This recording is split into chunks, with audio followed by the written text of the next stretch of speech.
Ya. Assalamualaikum warahmatullahi wabarakatuh. Suaranya jelas ya?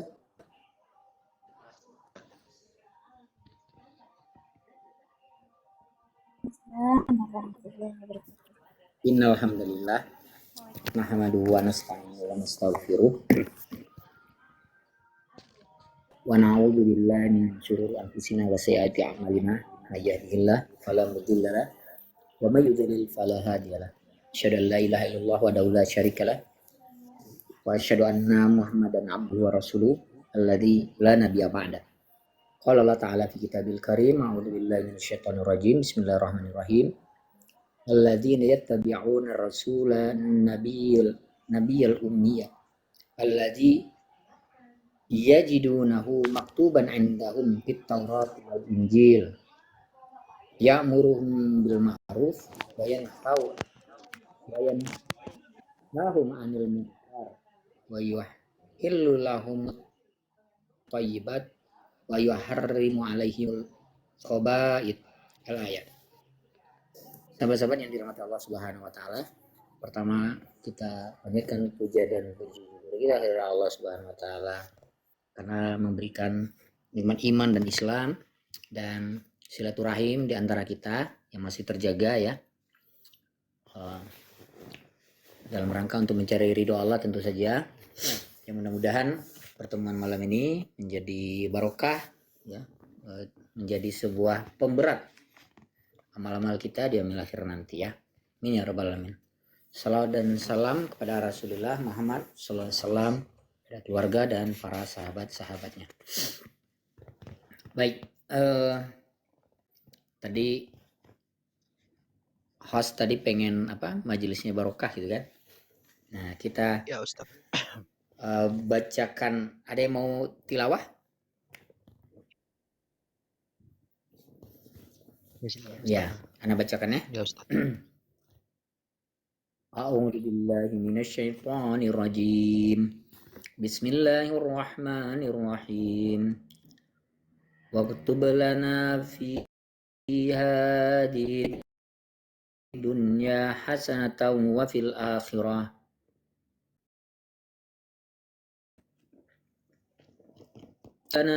wa hasanatan wa fil akhirati inna hudna ilaik. Qala adabi usibu bihi man asya wa rahmati wasi'at kulla syai'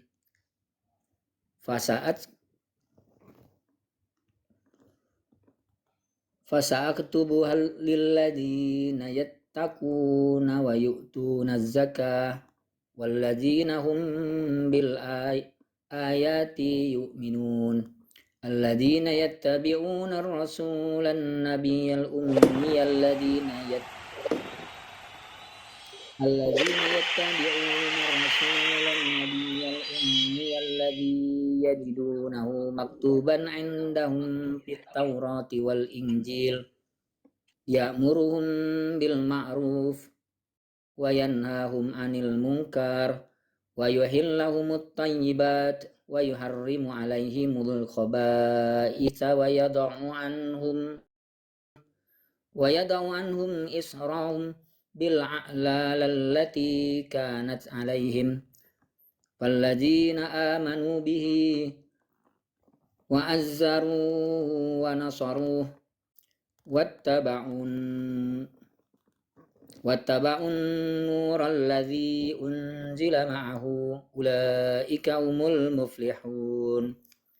Qul ya ayyuhan nasu inni rasulullahi ilaikum jami'an alladzi lahu mulkus samawati wal ard la ilaha illa huwa yuhyi wa yumit. فآمنوا بالله ورسوله النبي الأمي الذي يؤمن بالله وكلماته واتبعوه لعلكم تهتدون. ومن قوم موسى أمة يهدون بالحق وبه يعدلون. صدق الله العظيم. Alhamdulillah. Ya, Ada yang mau melanjutkan? Cukup lah mungkin ya. Cukup. Afan ini apa? Musab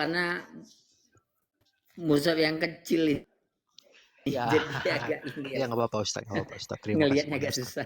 Ya Ustaz, terima kasih banyak Ustaz. Ya alhamdulillah ya. Ya Ustaz. Iya, alhamdulillah. Bacakan salah satu tadi ya, surat 7 ayat 157 ya. Di situ Allah berfirman yang artinya orang-orang yang mengikuti Rasul, Nabi yang ummi, tidak bisa baca tulis, namanya mereka dapati tertulis dalam Taurat dan Injil yang ada pada mereka, yang menyuruh mereka berbuat yang ma'ruf dan mencegah dari yang mungkar, dan yang menghalalkan segala yang baik bagi mereka dan mengharamkan segala yang buruk bagi mereka, dan membebaskan beban-beban dan belenggu-belenggu yang ada pada mereka. Adapun orang-orang yang beriman kepadanya, memuliakannya, menolongnya, dan mengikuti cahaya yang terang yang diturunkan kepadanya, yaitu Al-Quran, mereka itulah orang-orang yang beruntung. Alhamdulillah. Alhamdulillah yang berbahagia, sahabat-sahabat yang berbahagia. Kajian malam ini yang melanjutkan beberapa kajian sebelumnya ya. Tapi masih berkaitan insya Allah ya. Tapi malam ini kita biar agak santai ya. Ya Ustaz. Terkait dengan menjawab subhat. Kita tahu bersama bahwa Rasulullah SAW itu adalah seorang yang ummi. Apa itu makna ummi ya? Ummi, bagaimana kita ketahui bahwa ummi itu artinya tidak ada background akademik lah kalau istilah sekarang itu ya. Sebagaimana seperti bayi yang baru lahir ya dari rahim seorang ibu, anak bayi itu kan nggak tahu apa-apa gitu. Jadi dia tidak punya pengetahuan. Tetapi di sini konteksnya adalah pengetahuan terhadap wahyu, firman-firman Allah, terhadap kitab-kitab sebelumnya. Maksudnya itu. Kayak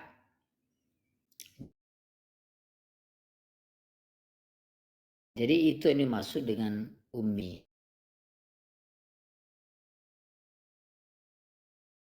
Nah, kita tahu sebagaimana bahwa orang-orang Arab itu kan lama pada fatrah ya. Pasca Nabi Ismail itu kan kosong, nggak ada nabi ya di situ ya. Adapun di maupun Nasrani ya, itu di Mekah itu nggak ada. Yang ada itu komunitas Yahudi di Madinah adanya ya. Jadi itu yang pertama ya. Nabi yang ummi itu maksudnya nabi yang tidak ada latar belakang ya dalam hal scripture, dalam hal kitab ya, pewahyuan, kenabian dan seterusnya. Jadi memang tidak ada sama sekali gitu. Makanya dia disebut ummi ya. Dan tidak hanya Rasulullah SAW ya, ternyata memang orang-orang Quraisy, orang-orang Arab itu juga baca tulis. Memang ada yang mungkin 1-2 yang bisa baca, yang mungkin yang berdagang jauh keluar seperti itu ya. Tapi secara mayoritas mereka bukanlah orang-orang yang terdidik secara akademik gitu. Berbeda dengan kalangan ahlul kitab mungkin ya. Mereka sudah punya akses terhadap kitab-kitab sebelumnya. Nah, tapi itu komunitas mereka memang jauh dari Mekah, yaitu berada di Madinah. Nah, jadi di antara subhat yang dilancarkan oleh kalangan orientalis ya, bahkan orang-orang Nasrani, orang Kristen ya, mereka mengatakan bahwa Al-Quran itu karangan Nabi Muhammad SAW katanya. Bahkan ada yang mengatakan juga menjiplak gitu, atau mengopi dari kitab-kitab apokrif mereka gitu. Nah ini kenapa kita perlu membantah subhat itu ya? Sebenarnya bantahan itu sudah ada di dalam Al-Quran itu sendiri dan sudah jelas itu tertulis di situ ya. Nah Allah tadi dalam surat Jumu'ah tadi ya, soal Al-Araf juga ya, kalau Jumu'ah itu 1 ayat 11 ya, menjelaskan bahwa dia mengutus seorang nabi ya dari bangsa Arab, bangsa yang jahiliyah, tidak tahu baca tulis, yang tidak terdidik ya, dengan pernah misalnya memiliki kitab-kitab samawi ya, seperti para ahli kitab itu sebelumnya ya. Tapi Rasulullah SAW adalah diutus kepada dia seorang nabi yang ummi, juga diutus kepada orang-orang masyarakat jahiliyah ya, yang tidak terdidik juga secara akademik gitu. Nah, jadi di sini bahwa bangsa Arab itu bukanlah sumber ilmu pengetahuan, bukan sumber rujukan daripada pengetahuan yang dimiliki oleh Nabi Muhammad SAW. Apalagi dalam kaitannya misalnya ketika dituduhkan sebagai kalau Al-Quran itu dikarang oleh Nabi Muhammad, ya, maka kan harus ada sumbernya kan, referensinya dari mana. Nah, latar belakang penduduk Mekah itu adalah orang-orang jahiliyah yang tidak terdidik juga, illiterate gitu ya, tidak terdidik juga secara agama-agama samawi sebelumnya. Jadi bagaimana mungkin penduduk Mekah itu bisa menjadi sumber gitu daripada pengetahuan ya yang diterima oleh Nabi Muhammad SAW. Nah, di sana tidak ada komunitas Yahudi, tidak ada kitab-kitab ya, kitab-kitab Yahudi maupun kitab Nasrani di Mekah itu nggak ada gitu, nggak ada ya. Jadi mereka nggak ngerti sama sekali ya. Tidak ada istilahnya itu kitab apokrif yang mereka tuduhkan itu nggak ada gitu. Kita tahu bahwa Bible itu diterjemahkan ke dalam bahasa Arab itu abad keberapa setelah zaman Islam kan. Jadi sebelum Islam nggak ada. Kalaupun ada di daerah Madinah ya, yang jauh dari Mekah, itu bahasanya juga bukan bahasa Arab ya, bahasa Yunani maupun bahasa Aramik mungkin ya. Tetapi itu pun untuk kalangan terbatas, mungkin kalangan para pendeta saja gitu. Nah, tetapi kan kita tahu Madinah jauh ya dari Mekah, bukan seperti sekarang kita punya HP, punya email ya, punya kendaraan, punya pesawat, bisa bolak-balik gitu dalam sehari. Kalau dulu kan nggak seperti itu ya. Perjalanan makan waktu yang jauh ya. Dan aksesnya juga tidak mudah gitu ya.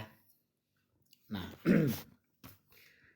nah jadi masyarakat Mekah itu memang tidak punya kitab suci ya. Mereka nggak punya gitu. Mereka nggak belajar juga karena mereka orang musyrikin ya, bukan ahlu kitab di Mekah itu. Dan mereka tadi illiterate apa istilahnya, mereka itu tidak bisa baca tulis itu. Makanya disebut masyarakat yang jahiliyah ya. Nah, di sini dalam Al-Qur'an ya, Allah jelaskan ya, sudah lengkap sekaligus ya. Ayat-ayat Al-Quran itu otomatis secara dengan sendirinya menjawab subhat-subhat yang mereka lontarkan. Ya, inna nahnu nazzalna dzikra wa inna lahu lahafizun. Jadi Al-Quran saja Allah jaga ya. Nah, jadi orang-orang tadi orang-orang kafir Quraisy, orang penduduk Mekah ya, orang-orang jahiliyah yang tidak bisa baca tulis ya. Nah, kemudian Al-Quran ini adalah murni daripada Allah Subhanahu wa Ta'ala. Ya, Al-Quran ini adalah kalamullah munazzal ala Nabi Muhammad SAW. Jadi kalam Allah, firman Allah turunkan kepada Nabi Muhammad SAW. Nah, masyarakat Quraisy tadi kan tidak mengenal apa itu kitab samawi. Dia tidak mengenal apa itu Tanakh Yahudi, tidak kenal apa itu Bible ya. Injil pun mereka nggak kenal gitu. Ya, ahlul kitab mereka juga nggak ngerti gitu. Mereka nggak mengerti tentang masalah. Pokoknya yang berkaitan dengan kenabian, wahyu, firman-firman Tuhan, penduduk Quraisy ya, Makkah itu nggak ngerti dia. Ya.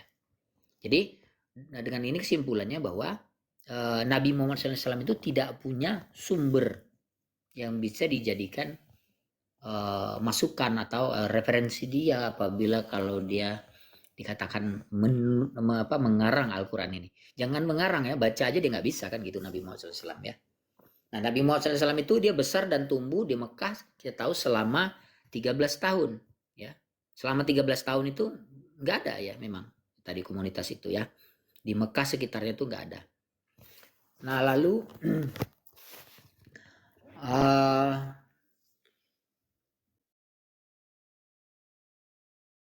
mayoritas hal-hal yang terkait dengan sejarah Bani Israel ya, kemudian studi biblikal yang kita itu waktu di Mekah tuh sudah Allah turunkan semua. Allah turunkan semua kepada Nabi Muhammad SAW. Jadi waktu hijrah ke Madinah, ayat di semua Nasrani segala macam ya, itu sudah turun di Mekah. Nah, tetapi ya orang-orang memang tidak mengerti gitu tentang apa yang Allah turunkan itu ya. Mereka nggak mengerti ya. Nah, ini bisa kita melihat misalnya ayat di sini misalnya Allah berfirman ya. A'udzubillahi minasyaitonirrajim. Bismillahirrahmanirrahim. Allah ta'budu ilallah. Inni akhafu 'alaikum adzaba yaumin alim. Ya. Kemudian faqalal mala'ul ladzina kafaru min qaumihi ma naro ka illa basharam mislana wa ma naraka taba'aka illa alladzina hum aradhiluna badi ra'i, ya. Artinya, dan sungguh kami telah mengutus Nuh kepada kaumnya. Sungguh aku ini adalah pemberi peringatan yang nyata bagi kamu.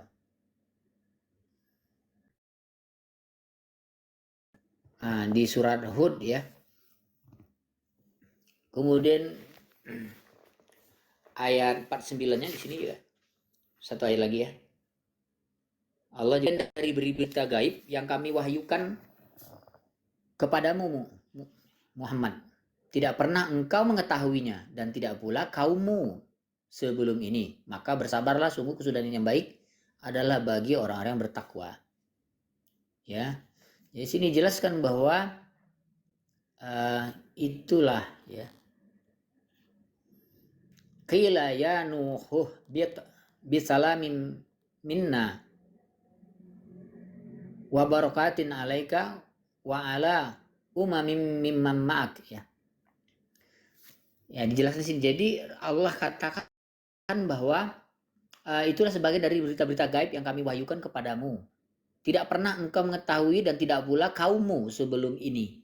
Jadi Nabi Muhammad SAW itu tidak pernah mengerti, mendengar tentang nama Nabi Nuh pun dia nggak tahu. Kaumnya juga. Jadi ketika ayat ini turun mereka nggak ngerti. Ya, karena ini memang baru pertama mereka dengar tentang kisah Nabi Nuh. Padahal kisah Nabi Nuh ini kan ibaratnya kalau zaman sekarang tuh viral ya. Karena kalau memang di situ ada komunitas Yahudi dan Nasrani di Mekah, pastilah mereka udah tahu cerita tentang Nuh ini, masyarakat Mekah. Nah, tapi kan di sini Allah jelaskan bahwa Nabi Muhammad SAW saja belum pernah mengetahui tentang Nuh. Begitu juga dengan orang-orang Mekah, kafir Quraisy itu, mereka nggak pernah dengar tentang Nuh itu. Nah, ini menunjukkan bahwa mereka nggak pernah dengar cerita tentang Nabi Nuh. Padahal kisah Nabi Nuh ini, banjir Nabi Nuh ini ya, kalau Yahudi Nasrani Muslim, tiga agama ini pun karena ceritanya cerita yang spektakuler dan luar biasa gitu ya. Nah, ini menunjukkan bahwa kisah Nabi Nuh ini pertama kali mereka dengar ya dari Nabi Muhammad SAW, dan Nabi Muhammad SAW pertama kali menerimanya daripada wahyu yang Allah turunkan kepada beliau ya, dari Allah Subhanahu Wa Taala. Nah, jadi mereka nggak tahu gitu. Nah, ini bukti gitu. Kemudian juga dalam surat 12, dalam surah 12 ayat 3 ya, kisah Nabi Yusuf. Ada yang pegang Quran tak? Teman-teman ada pegang Quran? Kalau mau baca bisa. Ya, siapkan Qurannya. Oke, saya bacakan ya. Kisah Nabi Nuh, kisah Yusuf nih, ayat 3.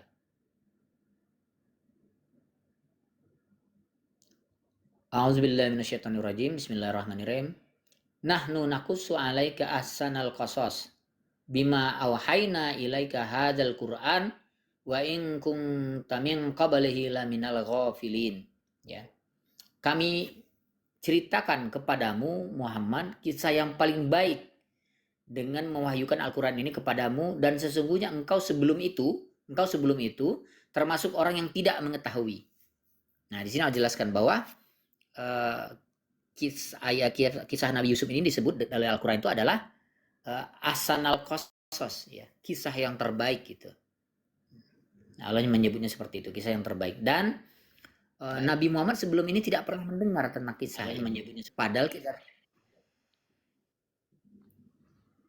padahal kisah Yusuf ini ya kurang lebih sama dengan kisah Nuh tadi itu ya, sangat populer gitu ya, viral gitu. Jadi kalau memang di Mekah itu sudah ada orang Yahudi maupun orang Nasrani, pastilah Nabi Muhammad SAW maupun orang-orang Mekah itu udah tahu cerita ini gitu. Nah, tetapi Al-Quran menjelaskan bahwa mereka nggak tahu itu. Mereka nggak pernah mendengar sebelumnya. Bahkan Nabi Muhammad SAW pun tidak pernah mendengar kisah Nabi Yusuf ini. Bagaimana kisah Nabi Yusuf, kita tahu kan, dia dibuang dalam sumur, terus dibawa ke Mesir kan. Nah itu surat Yusuf ayat 3 tadi ya. Nah ini juga Al-Quran membantah tuduhan orang-orang orientalis maupun oten-oten yang mengatakan bahwa Nabi Muhammad SAW itu sudah punya akses terhadap Bible maupun kitab-kitab sebelumnya gitu. Nah, kemudian juga di dalam kisah Nabi Musa ayat 28, ayat 45 ya. Kisah Nabi Musa itu surat berapa? 28 ya. Silakan kalau ada yang bisa dibuka ya. Ayat yang ke-45. Nah, di sini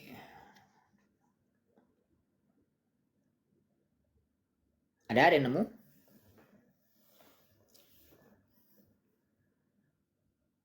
Oke, saya bacakan ya. Bismillahirrahmanirrahim. 45.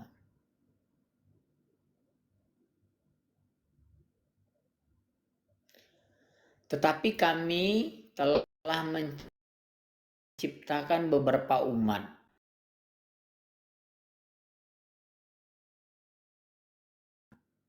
dan telah berlalu atas mereka masa yang panjang, dan engkau Muhammad tidak tinggal bersama penduduk Madian dan membacakan ayat-ayat kami kepada mereka, tetapi kami telah mengutus rasul-rasul.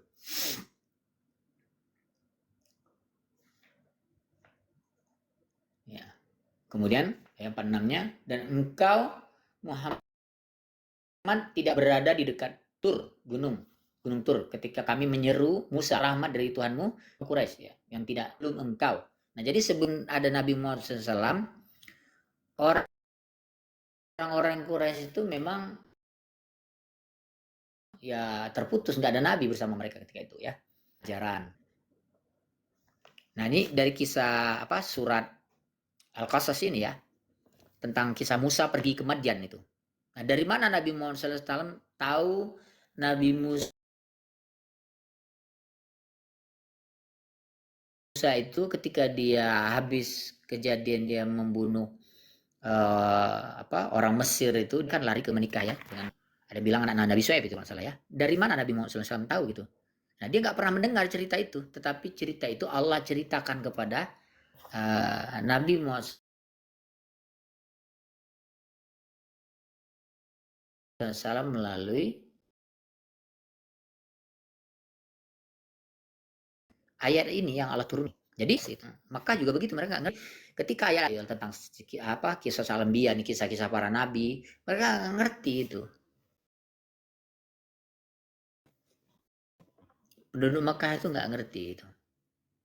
Nah, jadi kesimpulannya, Quraisy itu memang nggak punya akses, nggak tahu menahu tentang cerita-cerita para nabi ini sebelumnya, kecuali melalui Al-Quran yang Allah turunkan ini kepada Rasulullah SAW. Jadi orang-orang Mekah itu dengarnya ya dari Rasulullah, dan mereka nggak ngerti. Mereka juga nggak paham apa cerita-cerita dalam Al-Quran itu ya. Makanya mereka dengar cerita, tapi mereka nggak pernah dengar sebelumnya itu. Mereka dengarnya dari Nabi Muhammad SAW. Nah, ini masih banyak ayat-ayat lain ya. Yang Allah jelaskan bahwa sebelum ini mereka tidak mengetahui atau tidak mendengar seperti itu. Nah, ini menunjukkan bahwa memang pertama kali mereka itu mengetahui kisah para nabi ya, kisah tentang Bani Israel, tentang Yahudi, tentang Nasrani ya, kejadian masa lampau semua itu dari kan ya, orang-orang kafir Quraisy ini juga tentang apa itu nabi mereka juga nggak ngerti, karena mereka ini dalam masa fatrah yang sudah lama terputus nabi dari mereka nggak ngerti apa itu. Al-Quran ini Allah jelaskan gitu, surat 25 tadi ya, surat 25 mereka dijelaskan oleh Allah bahwa mereka adalah kaum yang nggak mengerti apa itu nabi, mereka nggak ngerti ya. Makanya ketika Nabi Muhammad SAW datang,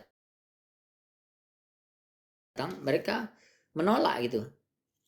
bagi mereka seorang raja, seorang bangsawan yang punya harta banyak seperti itu. Karena dia kan utusan kepada manusia gitu kan. Nah, mereka nggak ngerti apa itu nabi ya. Nah, coba kita lihat ya dalam surat Al-Furqan ayat 20 misalnya, di situ Allah berfirman, A'udzubillahi minasyaitonirrajim, bismillahirrahmanirrahim. Furqan 20 ya. Saya baca artinya aja, Bet. Dan kami tidak mengutus seorang rasul-rasul sebelummu Muhammad, melainkan mereka pasti memakan makanan dan berjalan di pasar-pasar. Dan kami jadikan sebagian kamu sebagai cobaan bagi sebagian yang lain.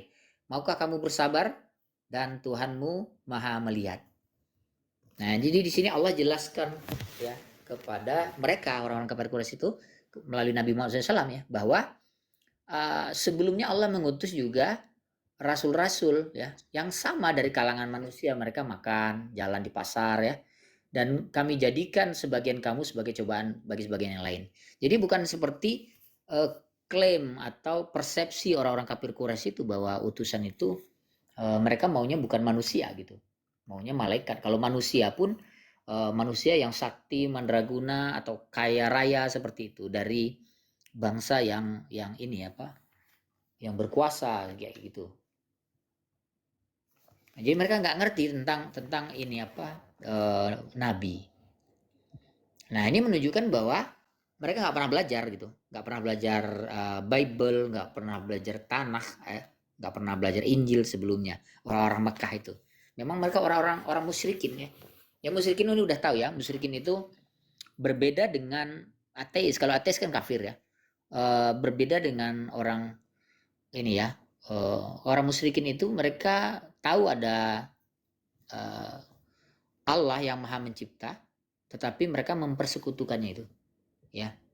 Nah, sejarahnya itu sudah berubah gitu. Jadi penggambaran tentang sifat-sifat Allah itu mengalami pergeseran gitu. Jadi mereka menyembah berhala-berhala, ya selain mereka yakin ada Tuhan yang Maha berkuasa.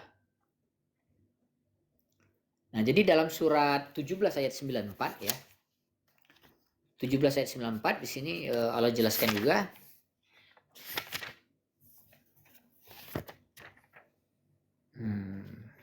ayat 94 ya. Ya. Dan tidak ada sesuatu yang menghalangi manusia untuk beriman ketika petunjuk datang kepadanya, melainkan perkataan mereka. Mengapa Allah mengutus seorang manusia menjadi rasul? Nah, jadi orang-orang kafir Quraisy malah bertanya, kenapa Allah utus manusia gitu menjadi rasul? Ya. Ayat 94 nih.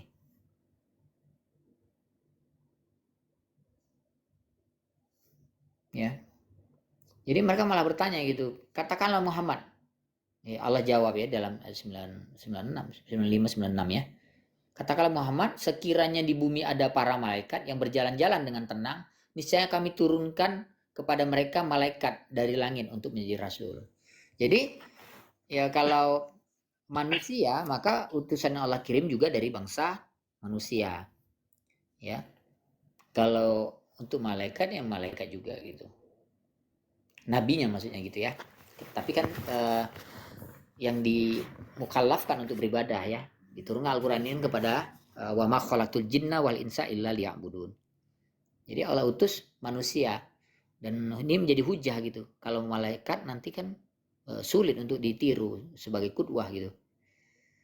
Berbeda kita unsurnya kita dengan malaikat. Malaikat dari cahaya, kita dari tanah gitu. Makanya Allah utus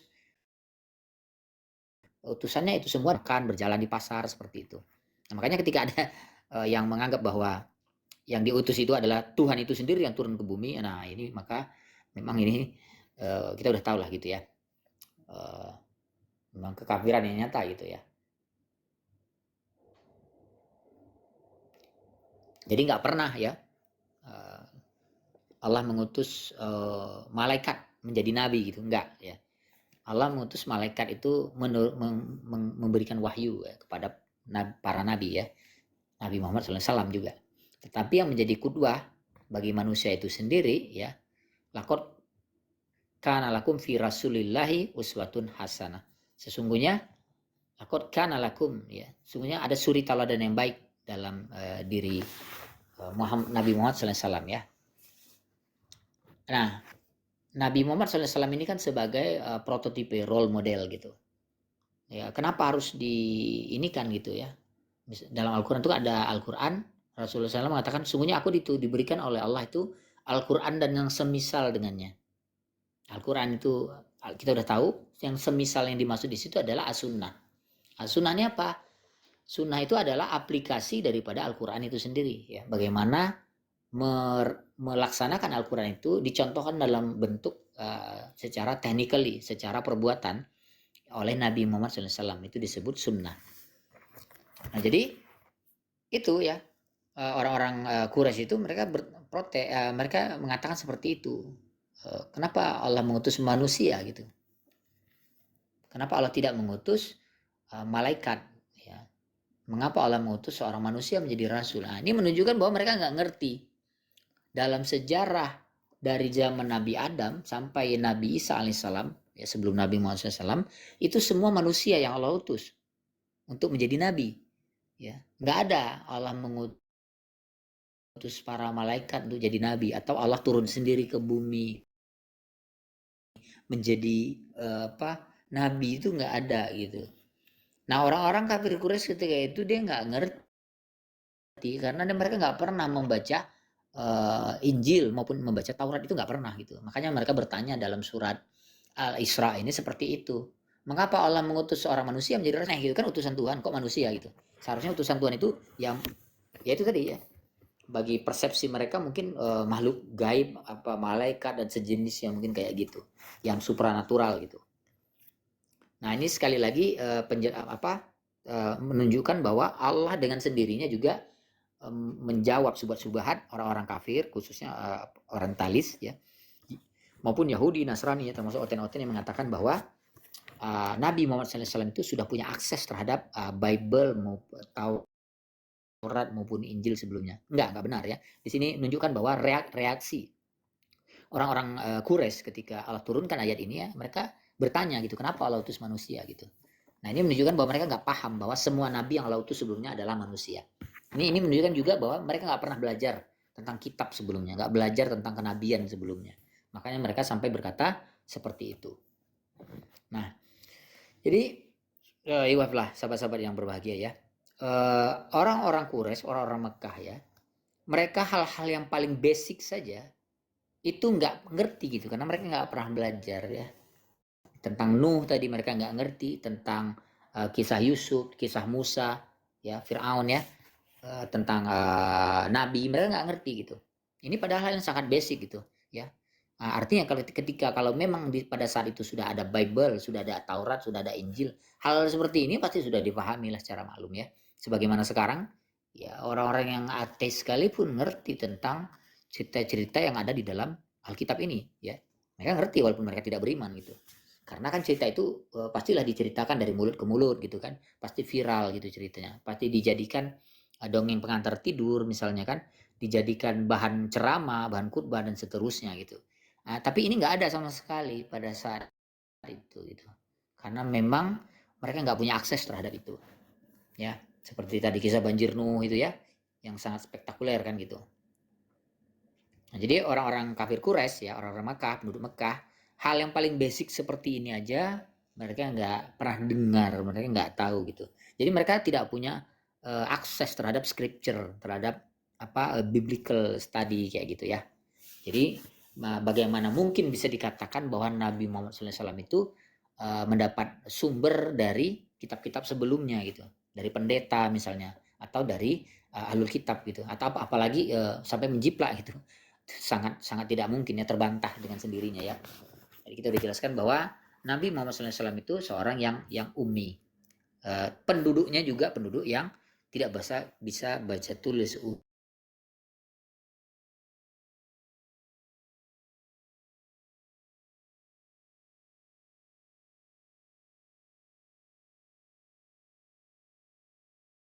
ummi juga gitu.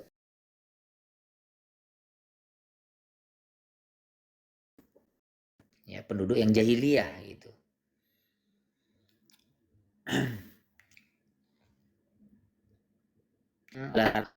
Quran ini dari Allah Subhanahu wa taala. Itu Rasulullah SAW datang membawa tauhid, mengenalkan bahwa Tuhan itu esa, kul huwallahu ahad, Allahu samad, lam yalid walam yulad walam yakul lahu kufuwan ahad. Mereka heran. Heran mereka. Kok Tuhan sekarang lah gimana kalau dalam ruang-ruang perdebatan itu kan? Kalau dibilang Tuhan itu satu, esa. Mereka pura-pura sepakat tadi, tapi mereka nggak sepakat gitu. Makanya mereka punya konsep trinitas gitu. Nah, karena ini ialah yang itu Babilonia, ya Mesir, Yunani, di mana dengan konsep dewa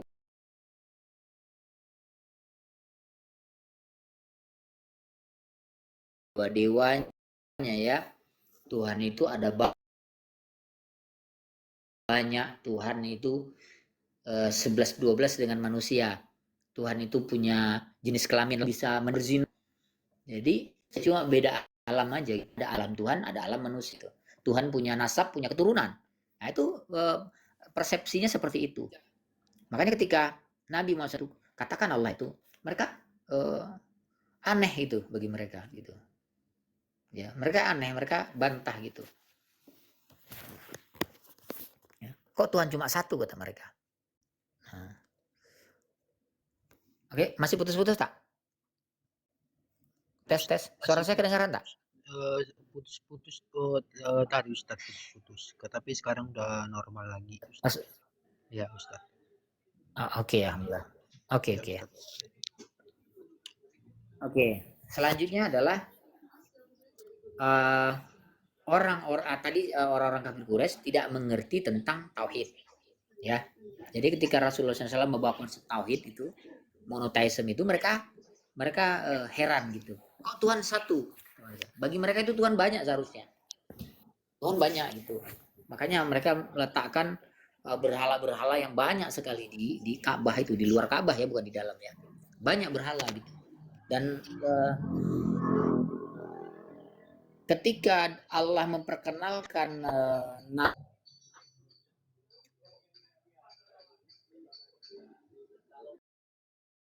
namanya dalam Al-Quran sebagai Ar-Rahman, ada surat-surat Ar-Rahman itu kan ya. Apa itu Ar-Rahman? Mereka kan nanya tuh dalam surat 25 ayat 60 nggak salah tuh ya. Padahal ya teman-teman ya, nama Ar-Rahman ini nama Tuhan yang tidak hanya nama Allah, tetapi juga digunakan oleh Yahudi maupun Nasrani. Yahudi juga menggunakan kata Ar-Rahman ini sebagai nama Tuhannya ya. Tapi dalam bahasa Ibrani ya. Ar-Rahman ini ada di dalam kitab Talmud atau dalam Targum itu halaman 778 780 ya. Mereka menyebut nama Tuhan dengan Ar-Rahman ya.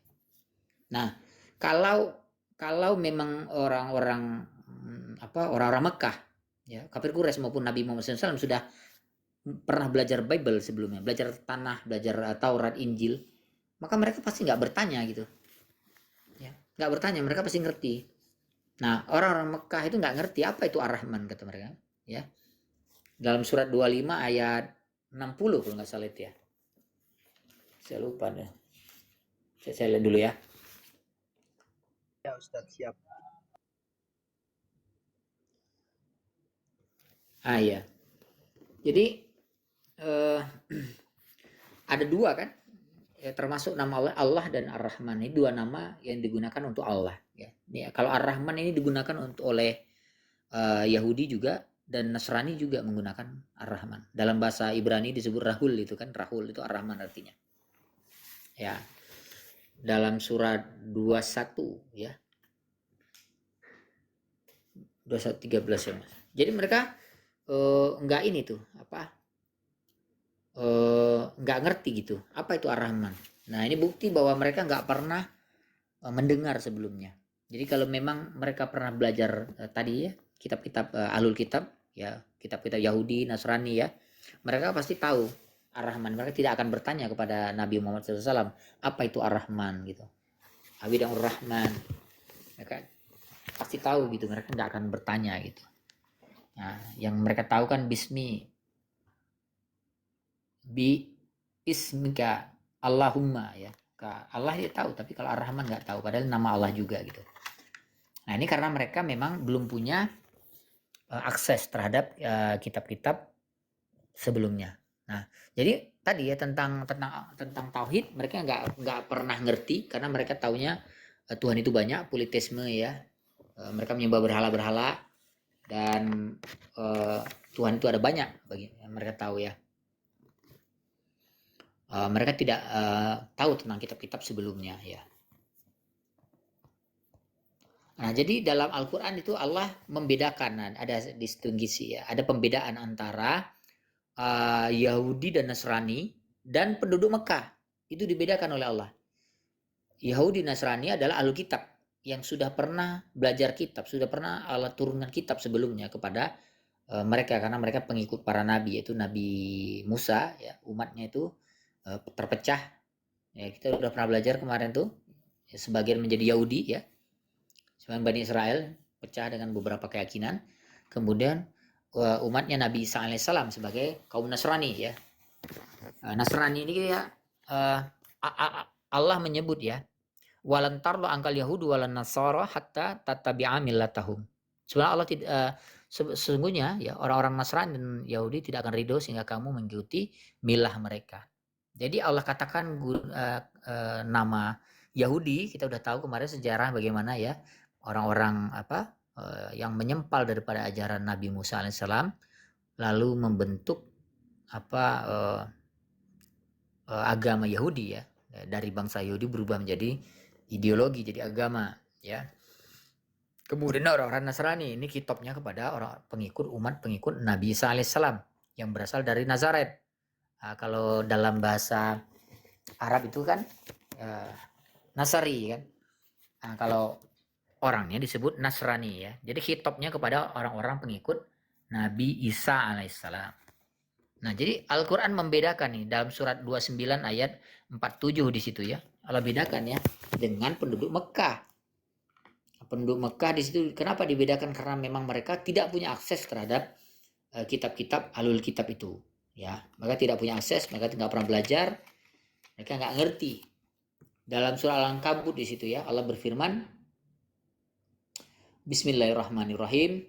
Wa kadzalika anzalna ilaikal kitaba fallazina atainahumul kitaba yu'minuna bihi wa min haula'i may yu'minu bihi wa ma yajidu bi ayatina illal kafirun ya. Dan demikianlah kami turunkan kitab Al-Quran kepadamu. Adapun orang-orang yang telah kami berikan kitab Taurat dan Injil, mereka beriman kepadanya, kepada Al-Quran, dan di antara mereka. Nah, yang dimaksud dengan di antara mereka ini adalah orang-orang Mekah, orang-orang kafir Quraisy, ya. Dan di antara mereka orang-orang kafir Mekah ada yang beriman kepadanya dan hanya orang-orang kafir yang mengingkari ayat-ayat kami. Nah, di sini jadi Allah bedakan ya antara Yahudi, Nasrani dan orang-orang Makkah, orang-orang kafir Quraisy ya. Nah, alhamdulillah ya setelah turunnya Al-Quran, kita tahu bagaimana setelah pasca dakwah Syriah 13 tahun di Mekah, Rasulullah hijrah ke Madinah ya. Nah, di sana baru bertemu dengan komunitas Yahudi di situ ya. Dan kita tahu ketika orang Yahudi mendengar Rasulullah SAW datang ya, mereka mengetahui ya arifunahu kama ya arifuna abana'ahum. Sungguhnya mereka mengenal engkau ya Muhammad sebagaimana mereka mengenal anak-anak mereka sendiri ya. Seorang rabi Yahudi ketika Rasulullah SAW datang itu dia mendatangi dan dia melihat ya Abdullah bin Salam kalau salah itu ya, dia bilang sesungguhnya aku melihat ya, wajahnya bukanlah wajah seorang penipu pembohong katanya. Jadi dia tahu gitu ini seorang nabi itu terpancar dari wajahnya itu kejujurannya gitu. Dan kemudian juga kita tahu dalam sejarah bahwa orang-orang Yahudi sudah mengetahui cerita-cerita karena mereka sudah punya kitab sebelumnya seperti Taurat dan Injil kan. Nah, para rabi dan pendeta itu sering mengirim utusan untuk mengetes Nabi Muhammad SAW itu apakah seorang nabi atau tidak.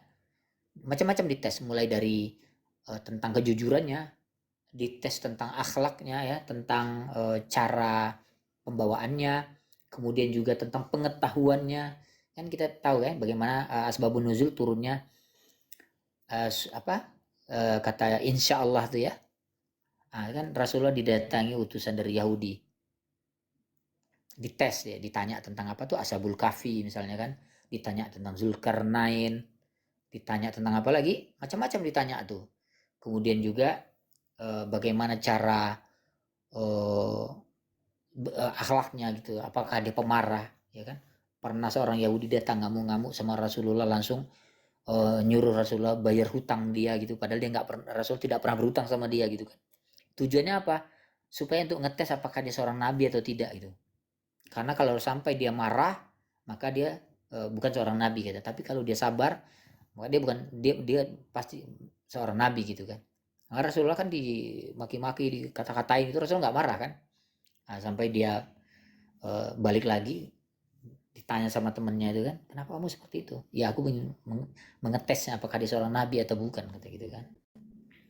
Nah akhirnya sampai di disuruh bayar sama Rasulullah, ya bayar kan apa yang dia minta gitu, 20 kurma kalau salah itu, 20 karung dikasih kan.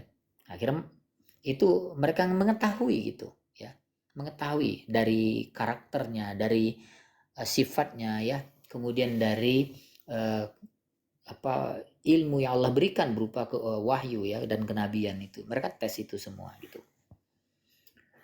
Nah, setelah Rasulullah SAW hijrah ke Madinah ya, baru di situ Rasulullah memimpin kan dengan dakwah pasca dakwah Syria, baru dakwah Jariyah di Madinah itu ya, terbentuk di situ kepemimpinan ya, tegak daulah Islam di situ ya. Tegak kekhalifahan ya, masyarakat yang tadinya jahiliyah itu berubah, bertransformasi ya. Udah banyak akhirnya dari kalangan Alkitab Yahudi dan Nasara itu yang masuk Islam akhirnya ya, banyak ya. Nah, jadi iwafilarullah sahabat-sahabat yang berbahagia. Jadi ini tentang yang pertama ya, kajian pembuka sebenarnya tentang rudus syubhat, Ya, menjawab syubhat tentang apakah Rasulullah SAW itu benar-benar seorang umi, itu yang pertama. Yang kedua, dia menjiplak atau mengkopi dari apokripa ya, kitab-kitab ya Yahudi dan Nasrani atau apokrip ya, itu tidak benar ya. Bahkan tadi udah Ana jelaskan bahwa Al-Quran sendiri menjelaskan bahwa orang-orang Mekah sendiri pun, jangan Rasulullah ya, orang Mekah sendiri pun tidak mengerti apa itu Nabi, apa itu Tauhid, apa itu cerita-cerita yang ada di dalam kitab-kitab Ahlul Kitab itu. Mereka nggak punya akses ke situ. Ya Toib, mungkin ini Ana dari Ana mungkin sampai ini dulu. Silakan mau ditambahkan atau ditanggapi, kita bisa diskusikan. Sebelumnya nanti ya, dilanjutkan. Ana ya kembalikan ke Ustadz, host dulu. terima kasih Selamat Ustadz. malam. Ya. Mungkin teman-teman yang lain kayak Bang Cakcuk atau Nisa atau Kinara ada yang mau ditanyakan mengenai tema kita malam ini. Ini yang mula turun. Elias, waalaikumsalam warahmatullahi wabarakatuh. Ayo silakan naik. Yang di bawah silakan naik jika ingin bertanya, atau silakan tapping juga, dipersilakan. Gimana? Ada yang mau bertanya?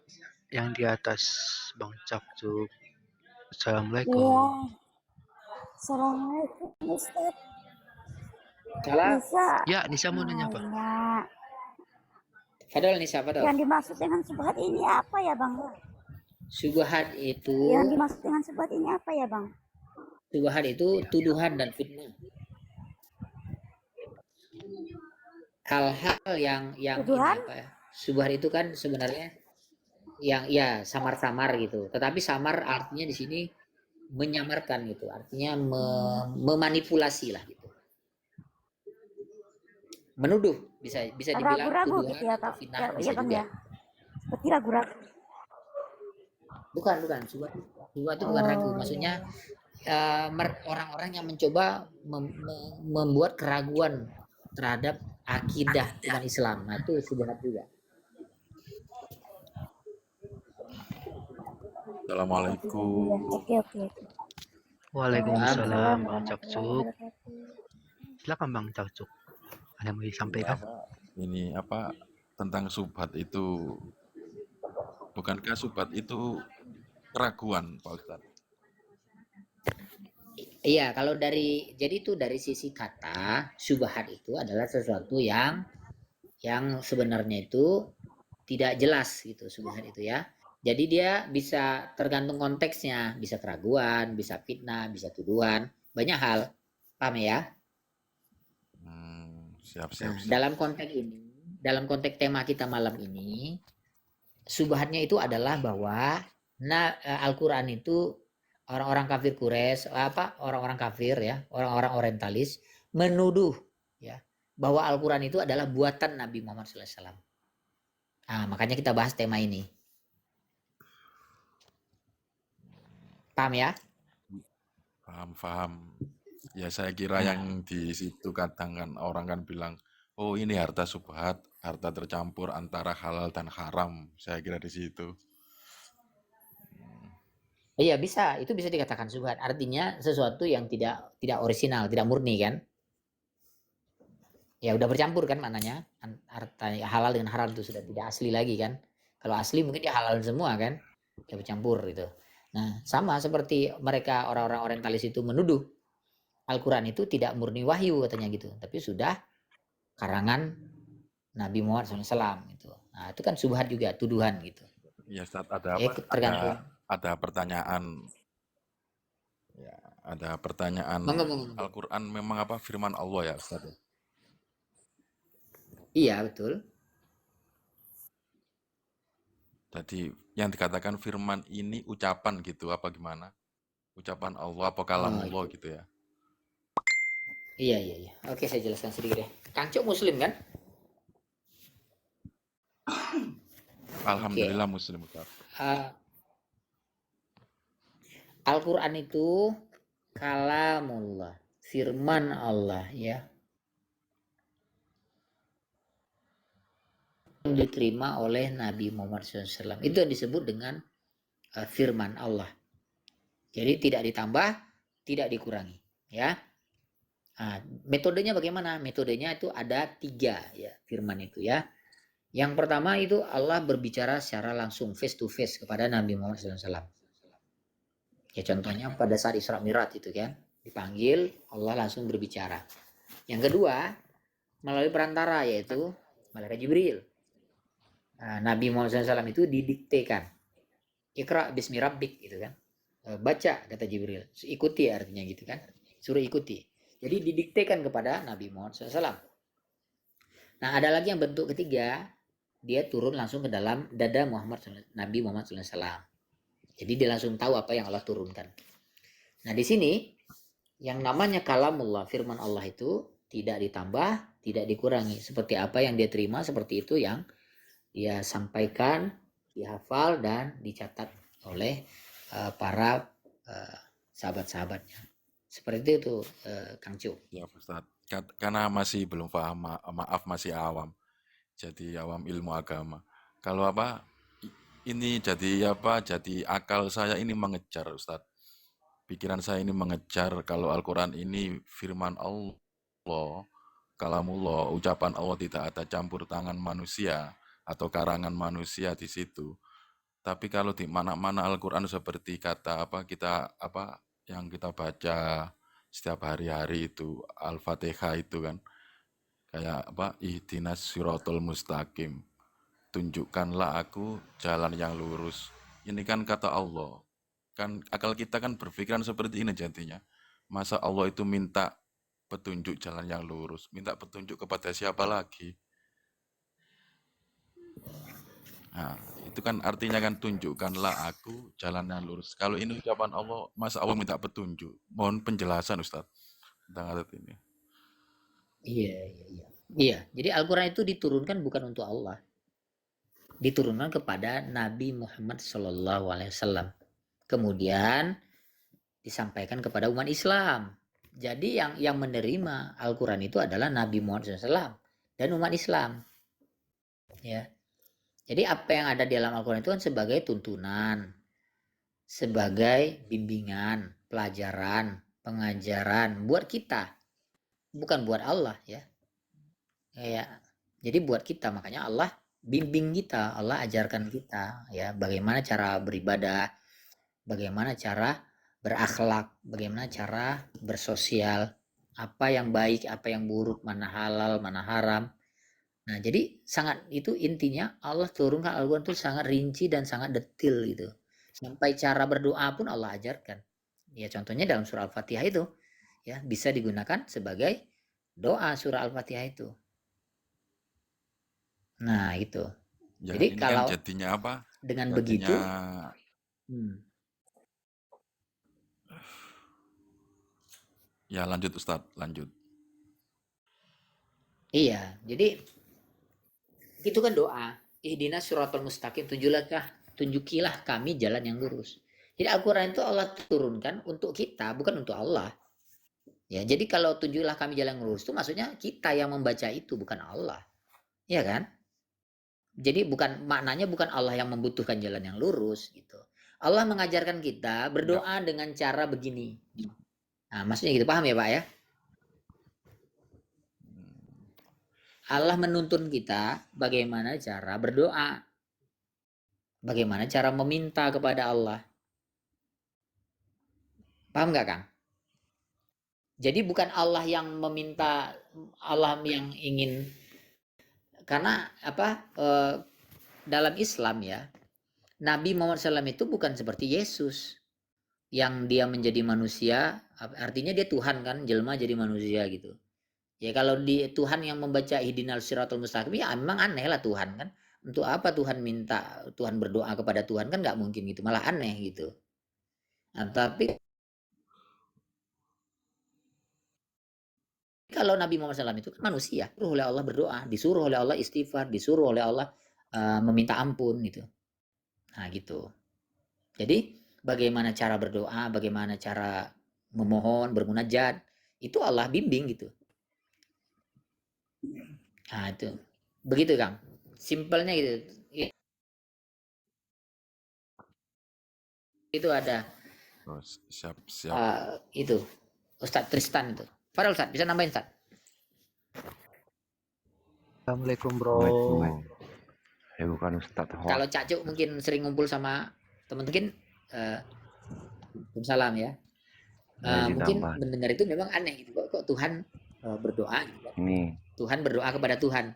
Maka tadi siang tuh saya kan waktu dialog sama teman Kristen tuh saya bertanya kepada siapa itu Verhos itu saya tanya, Bang Verhos saya tanya, Kang Verhos, waktu Yesus berdoa di bumi itu dia berdoa kepada siapa saya tanya. Karena dia kan Tuhan juga gitu. Tuhan berdoa kepada Tuhan. izin mau apa? Nah kalau dalam Islam nggak begitu. Islam Nambahin. Nabi Muhammad SAW itu bukan Tuhan, dia manusia. Apa? Silakan. Sinyal tuh merah-merah tuh. Oh iya, merah itu. lanjut Ustaz. Karena benerin sinyal.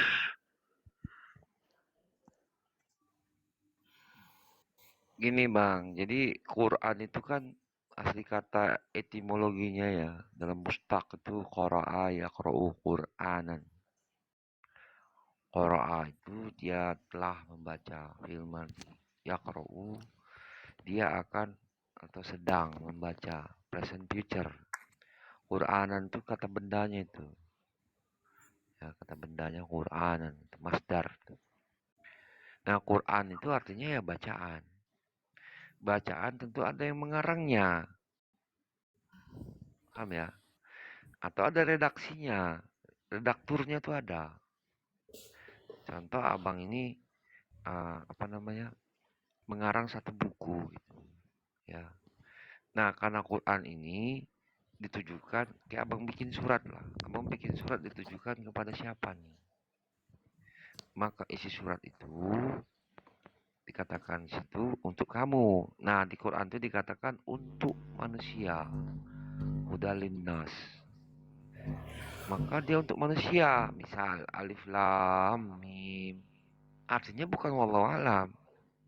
Kalau wallahu alam maka ayat itu jadi untuk Allah lagi.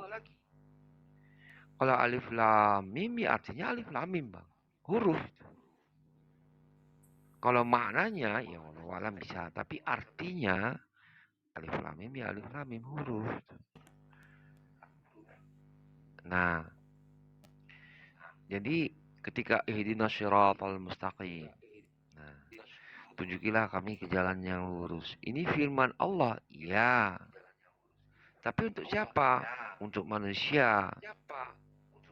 Hudalinas Al-Baqarah 183. Iya karena budu wa iya karena nasta'in. Jadi dan Quran ini memang turunnya juga dari Laul Mahfuz surah Al-Burj 20-21.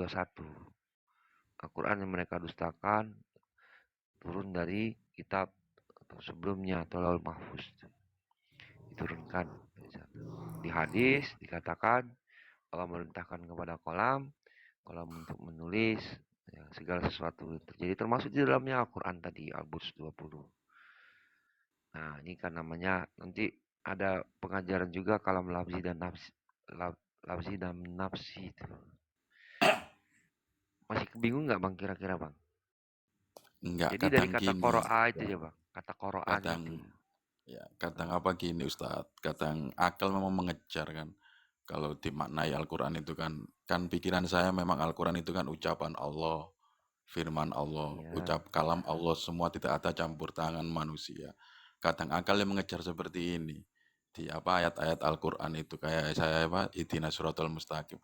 Masa Allah itu berbicara seperti itu? Ihdinas siratal Oh, mustaqim. Tunjukkanlah kami jalan yang oke. lurus. Itu yang Kita saya maksud. analogikakan ya bang ya. Kan Ya, tadi kan dikatakan bacaan. Jadi saya memberikan ke abang bacaan. Nah, saya kasih sini buat abang nih. Memang dari saya tuh. Abang saya ajarkan untuk Tristan. Atau nggak pakai Tristan. Nah, saya kasih ajarkan. Saya minta kepadamu duit. Tapi ini diperuntukkan buat abang. Nah, abang coba berkata. Saya minta kepadamu duit. Semudah itu. Maka harus pahami kata ayat Quran itu tadi. Oh ini bacaan untuk siapa? Manusia. Bukan bacaan untuk Allah. Al-Quran itu kan Nyambung ya. turun dari Allah Nah, kepada Nabi Muhammad. Gitu loh Cak Cuk.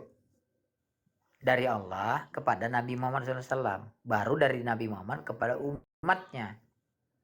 Jadi Quran itu juga mengajarkan kepada kita bagaimana cara berdoa. Cara meminta. Gitu Cak Cuk. Bukan Allah yang berdoa, bukan Allah yang meminta kita. Tetapi karena Allah kasih sayang kepada kita, itu semua dia bimbing, dia tuntun kita bagaimana cara meminta, bagaimana cara berdoa. Cara sesimpel itu ya, Caco ya. Memahaminya ya. Jadi ya, jangan ya. dibikin ruwet gitu. Kalau pakai filsafat memang ruwet, tapi kalau pakai bahasa simpel bahasa Indonesia gampang. gampang kita itu ya. Saya kasih perkataan ke abang. Kan dari saya tuh. Oke. Bang Cacu. Aku minta kepadamu duit. Nah, Bang Cacu ulangi. Nyambung ya. Perkataan ini untuk Bang Cacu gitu. Bang Cacu katakanlah ini. Aku minta kepadamu duit. Tentu ke saya. Gampang kan? Kecuali Al-Baqarah 183 itu nggak ada. Di sini dikatakan syahrul Ramadan allazi unzila fihil Quran mubayyinat minal huda wal furqan. Nah, ya. Huda linnas mubayyinat minal huda wal furqan. Tuh, Ya. ada ayatnya. Kalau ayat ini nggak ada, jadi salah Quran itu tadi. Nyambung Jadi ya. kalau Huda linnas Al-Fatihah petunjuk itu bagi manusia gitu. Masih kurang juga, Bang. Ya, ya. Saya kasih nih Jadi ya Pak, perkataan kepada Abang. sedikit. ya, saya tambahin dikit ya. Memberi nih perkataan kepada Abang. Waktu ini, Caco, Al-Fatihah itu kan dipakai buat sholat. Ngerti ya Pak ya? Waktu sholat kan, baca dalam Islam kan Al-Fatihah itu bacaan buat sholat. Ya Pak ya? Nah, bacaan sholat itu ketika kita membaca Al-Fatihah itu Allah langsung merespon. Allah langsung jawab semacam dialog itu Pak antara kita dengan Allah. Misalnya alhamdulillahirabbil alamin. Allah jawab, hambaku memujiku. Ya. Jadi ketika kita mengatakan ihdinas siratal mustaqim, kita minta petunjuk kepada Allah. tunjuklah jalan yang lurus gitu. Jadi memohon kita sama, jadi itu dibagi-bagi pemahamannya itu. Ada untuk Allah dan untuk manusia pemahamannya. Ketika kita memuji, maka kita memuji itu pujian untuk Allah. Nah, ketika kita memohon petunjuk, itu kita minta buat diri kita. Semoga Allah memberi kita petunjuk. Begitu. Jadi itu kehebatan surah Al-Fatihah itu. Jadi ada pujian buat Allah, ada permohonan kita kepada Allah juga ada di situ. Makanya Al-Quran itu nggak bisa ditandingi oleh manusia, Pak.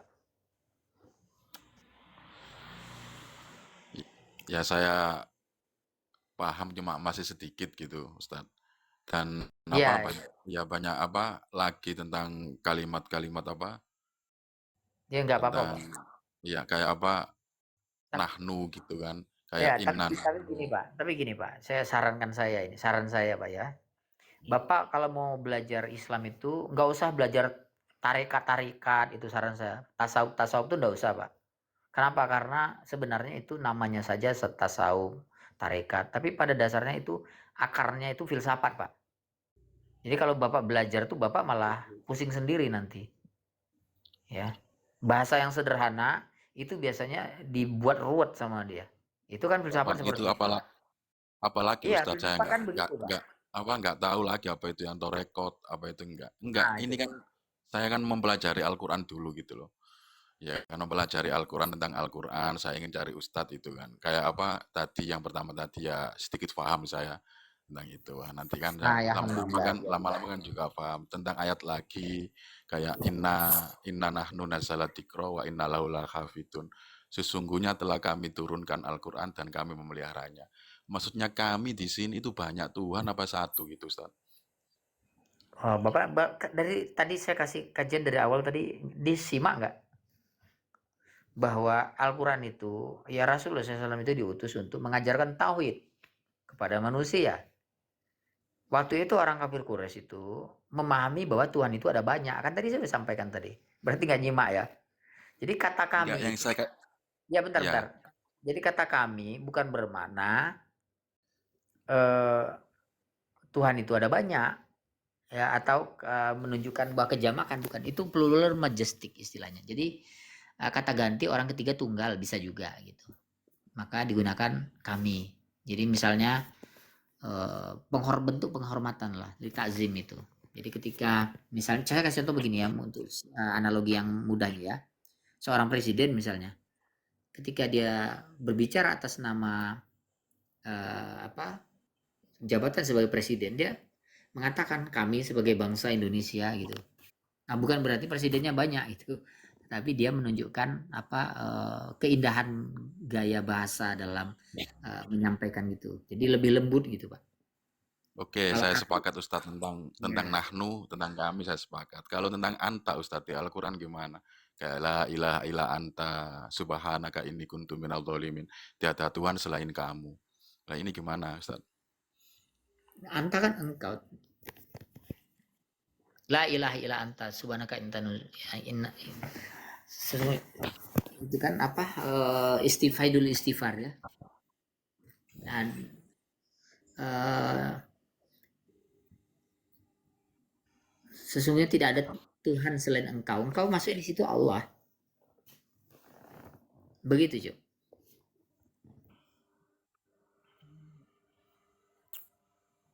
Tidak ada Tuhan selain engkau. Tidak ada sesembahan. Tetapi la ilaha illa anta subhanaka ini kuntu minadz zalimin.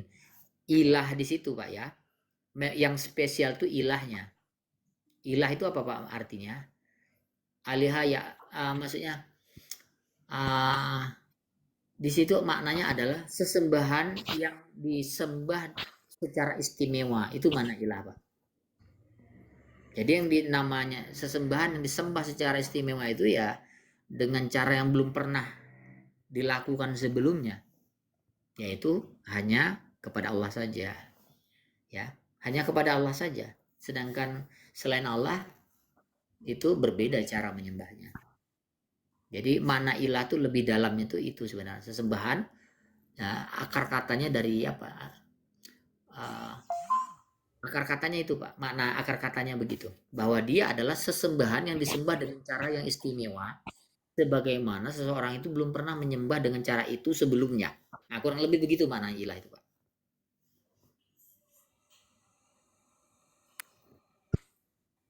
Nangkep ya, Pak ya?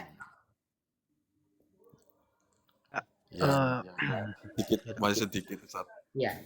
Silakan lanjut. Silakan host. ya, jika sudah tidak ada lagi yang mau ditanyakan oleh Bang Cakcuk, kita kasih dulu teman-teman ya Bang ya Siap, kesempatan. siap, siap, ya Bang, ya Bang. Ya, oke. Terima kasih banyak Bang. Bang Cakcuk. Ya, untuk Ustadz Al juga terima kasih. Ya, teman-teman yang lain kayak Kinara, Andromeda, Nisa, ada yang mau ditanyakan sama Ustadz kita mengenai tema kita malam ini? Aku pengen nanya Rian. Satu. Ya, silakan. Assalamualaikum Ustadz. Waalaikumsalam. Berkaitan dengan Nabi Muhammad tadi, gimana dengan yang tentang subhat itu, gimana dengan hadis-hadis yang memelintir hadis Nabi yang dilakukan oleh kayak FFI gitu lah Ustadz. Yang dilakukan oleh siapa? Itu udah FFI. Hadis-hadis Siapa tuh pelintiran FFI? mereka itu. Fight Itu berarti kan udah Freedom fitnah ya. Indonesia. Fight Freedom Jadi- Indonesia. Jadi kayak kumpulan misionaris gitu. Semacam Mereka itu. itu sengaja Ustadz membuat hadis-hadis palsu. Hadis-hadis Oh, palsu. iya. Gitu. Iya. Iya. Jadi hadis itu kan dia menjelaskan Al-Quran itu. Karena Al-Quran itu berbentuk teks kan. Nah, bagaimana aplikasinya? Itu dicontohkan oleh Nabi Muhammad SAW. Maka hadis itu adalah bagian dari sunnah.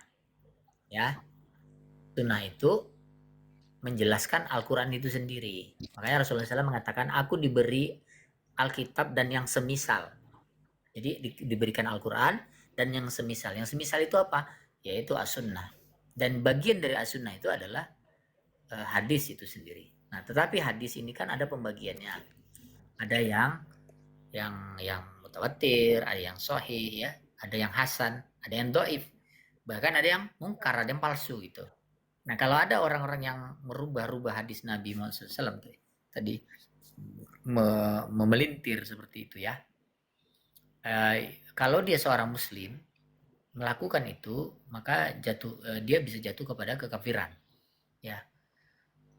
Karena ada Rasulullah SAW mengatakan, barang siapa yang mengatakan berbohong atas namaku, maka silakan ambil tempat duduk di neraka.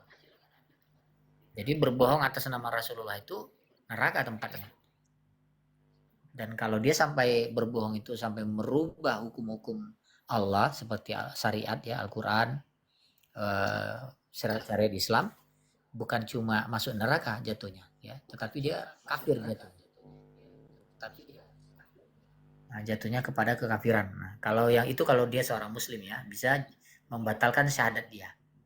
Tapi kalau dia seorang kafir, ya maka dia termasuk yang kafir harbi jatuhnya. Artinya bukan kafir harbi maksudnya. Maksudnya seorang kafir yang memusuhi Islam gitu. Sorry, maaf ya, saya ralat ya. Tapi sikap kita seperti apa dalam hal ini?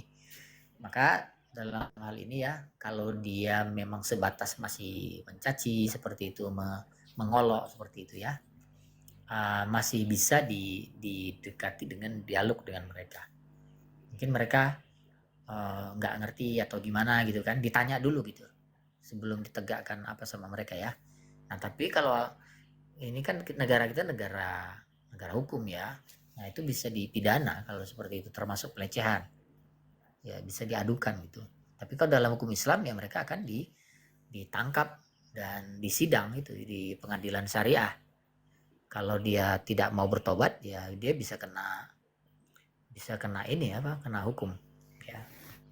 Macam-macam tergantung hakim memutuskan apa hukumannya gitu.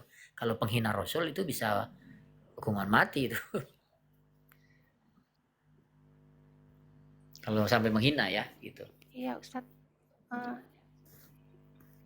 Tapi ini memang udah kayak semacam memang udah dipakai untuk Dan itu bahkan hadis-hadis palsu itu, pelintiran itu dipakai sebagai pedoman atau pegangan para kafir ini untuk menghina Islam, menghina Nabi gitu. Dan itu benar-benar dipakai sama mereka gitu. Untuk menyerang Nabi secara pribadi juga gitu kan. Terus ajaran-ajarannya juga gitu dipelintir. Dan itu pelintirannya tuh benar-benar sadis sih kalau saya baca gitu kan. Tapi itu emang ada Iya, tindakan nggak gitu heran dari dari dulu misalnya mah. kayak Ustadz bilang tadi. Nah kan, kayak Iya nggak ada bisa tindakan gitu dilaporkan. Ustadz, dan itu bisa Kita kan kita agak lihat di misalnya kita searching kan. Di Google tuh banyak Ustadz bukan nggak ada tindakan. pelintiran mereka itu fight freedom. Ya maksudnya gini, bukan nggak ada tindakan, belum ada yang melaporkan gitu. Nah seharusnya yang mengetahui yang melaporkan. Nah direkod, dicatat, dilaporkan, bisa itu. Mungkin belum ada aja yang melaporkan.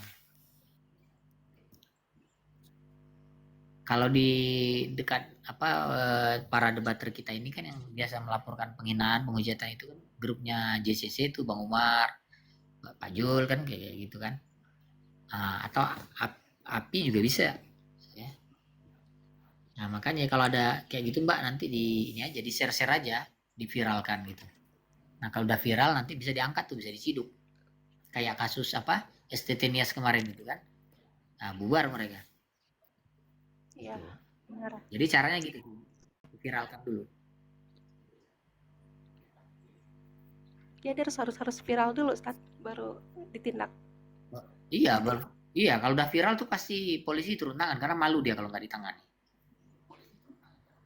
Nah, viralkan aja, share aja ke grup-grup Islam tuh, para apologet kan teman-teman. Nah, di-share aja nanti biar semua pada tahu, nanti langsung diviralkan gitu. Biar pasti bubar nanti tuh kalau udah viral itu. Ya tapi itulah yang dipakai sama ya para kafir lah untuk menyerang Islam Ustadz. Dan itu nggak bisa kita gimana ya, kita cegah juga nggak bisa, karena memang mereka nggak mau tahu juga tentang kebenaran Nabi itu gimana. Mereka nggak mau membaca kayak biografi Nabi Muhammad gitu kan Ustadz ya, dari sumber yang benar gitu, nggak mau gitu. Memang udah memakainya itu gitu, udah karena memang tujuannya untuk menyerang aja Ustadz, bukan mau memahami gitu. Iya betul. Makanya caranya kita viralkan biar bisa di shutdown, bisa ditutup. Nanti share aja Mbak. Itu di grup Detik nih kan ada nih. Nah, itu bisa di-share nanti. Nanti dibikin VT disebar, diviralkan nanti. Saya yakin kalau udah viral tuh pada tiarap semua itu.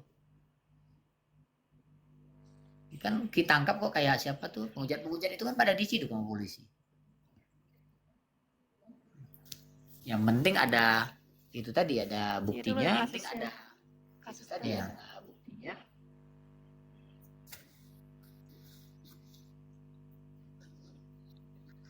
Ya Ustadz, saya mau tahu soal itu tadi sih. Iya, ya. Jadi tenang aja, yang penting itu jangan fitnah, Ustadz ya. Pastilah, udah pasti.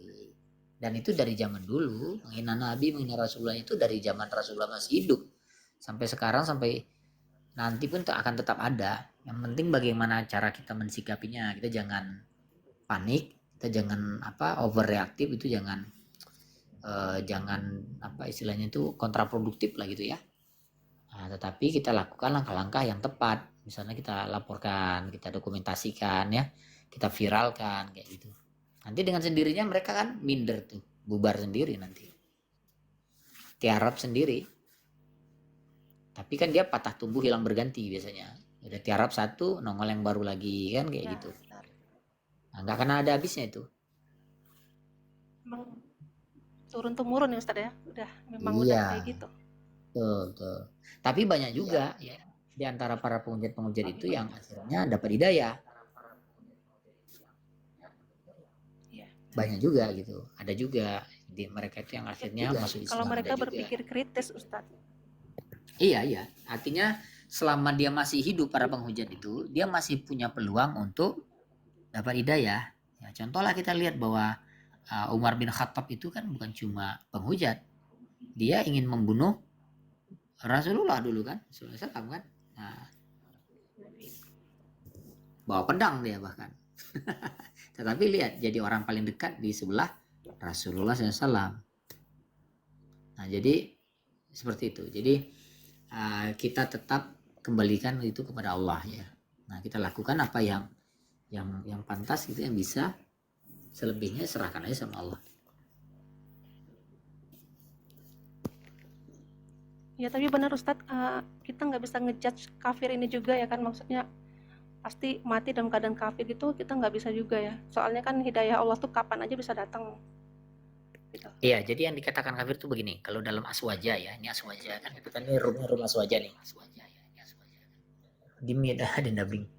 Jadi kafir itu apabila gini Mbak, dia sudah disampaikan tentang Islam, tentang akidah Islam udah disampaikan kepada dia, tentang Nabi Muhammad SAW udah disampaikan semua sama dia, udah jelas, lalu dia menolak.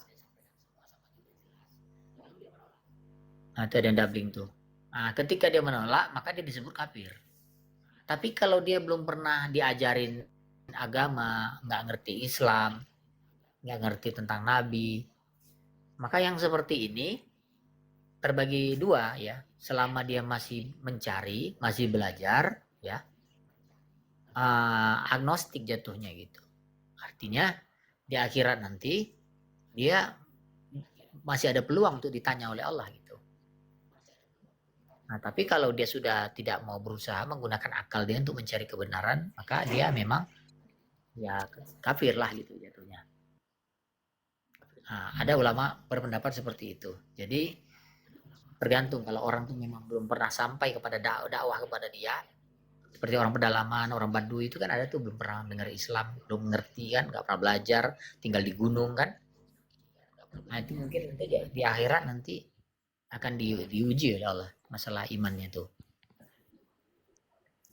Nah, tetapi kalau orang yang sudah dijelas ditinggal di kota nih, udah ada akses informasi, ya dia nggak mau belajar ya, atau dia udah disampaikan tentang Islam, tentang dakwah, tentang syariat segala macam, tapi dia menolak gitu, dia angkuh, dia sombong gitu ya, itu disebut kafir, itu jelas itu, nyata-nyata dia kafir. Nah, jadi jangan buru-buru, intinya Berarti kita kan jangan hidayah buru. itu memang udah datang ya kan Ustadz. Iya, artinya begini, artinya kita sebelum kita berdialog dengan dia, kita nggak boleh langsung menjudge dia kafir secara mutlak gitu. Nah, jadi kita harus tahu dulu dia udah belajar, udah pernah diajarkan Islam apa belum gitu. Udah kenal belum itu Nabi Muhammad SAW. Nah, kalau dia memang belum pernah, belum kenal, belum mengerti Islam, ya kita harus ajarkan dulu sama dia. Kita sampaikan dulu sama dia gitu. Nah, kita lihat bagaimana sikap dia. Kalau memang dia sikapnya memusuhi, itu memang kafir namanya. Itu yang dikatakan kafir sebenarnya. Menutup. Kafir itu kan artinya menutup hatinya. Nah, tapi banyak juga yang ketika kita kasih tahu Islam tuh begini loh, Nabi Muhammad itu siapa, kita kenalkan, akhirnya dia tertarik kan. Dia mau mencari, dia mau belajar gitu. Nah, jadi ada beberapa model itu yang orang-orang yang tidak beriman, itu orang kafir itu ya. Jadi ada yang kayak tadi, ada yang agnostik, ada yang memang dia menyembah berhala musyrik ya. Ada yang ateis. Kalau ateis dia nggak nyembah berhala, tetapi dia nggak ada Tuhan kata dia gitu, nggak ngerti dia. Nah, itu kafir juga.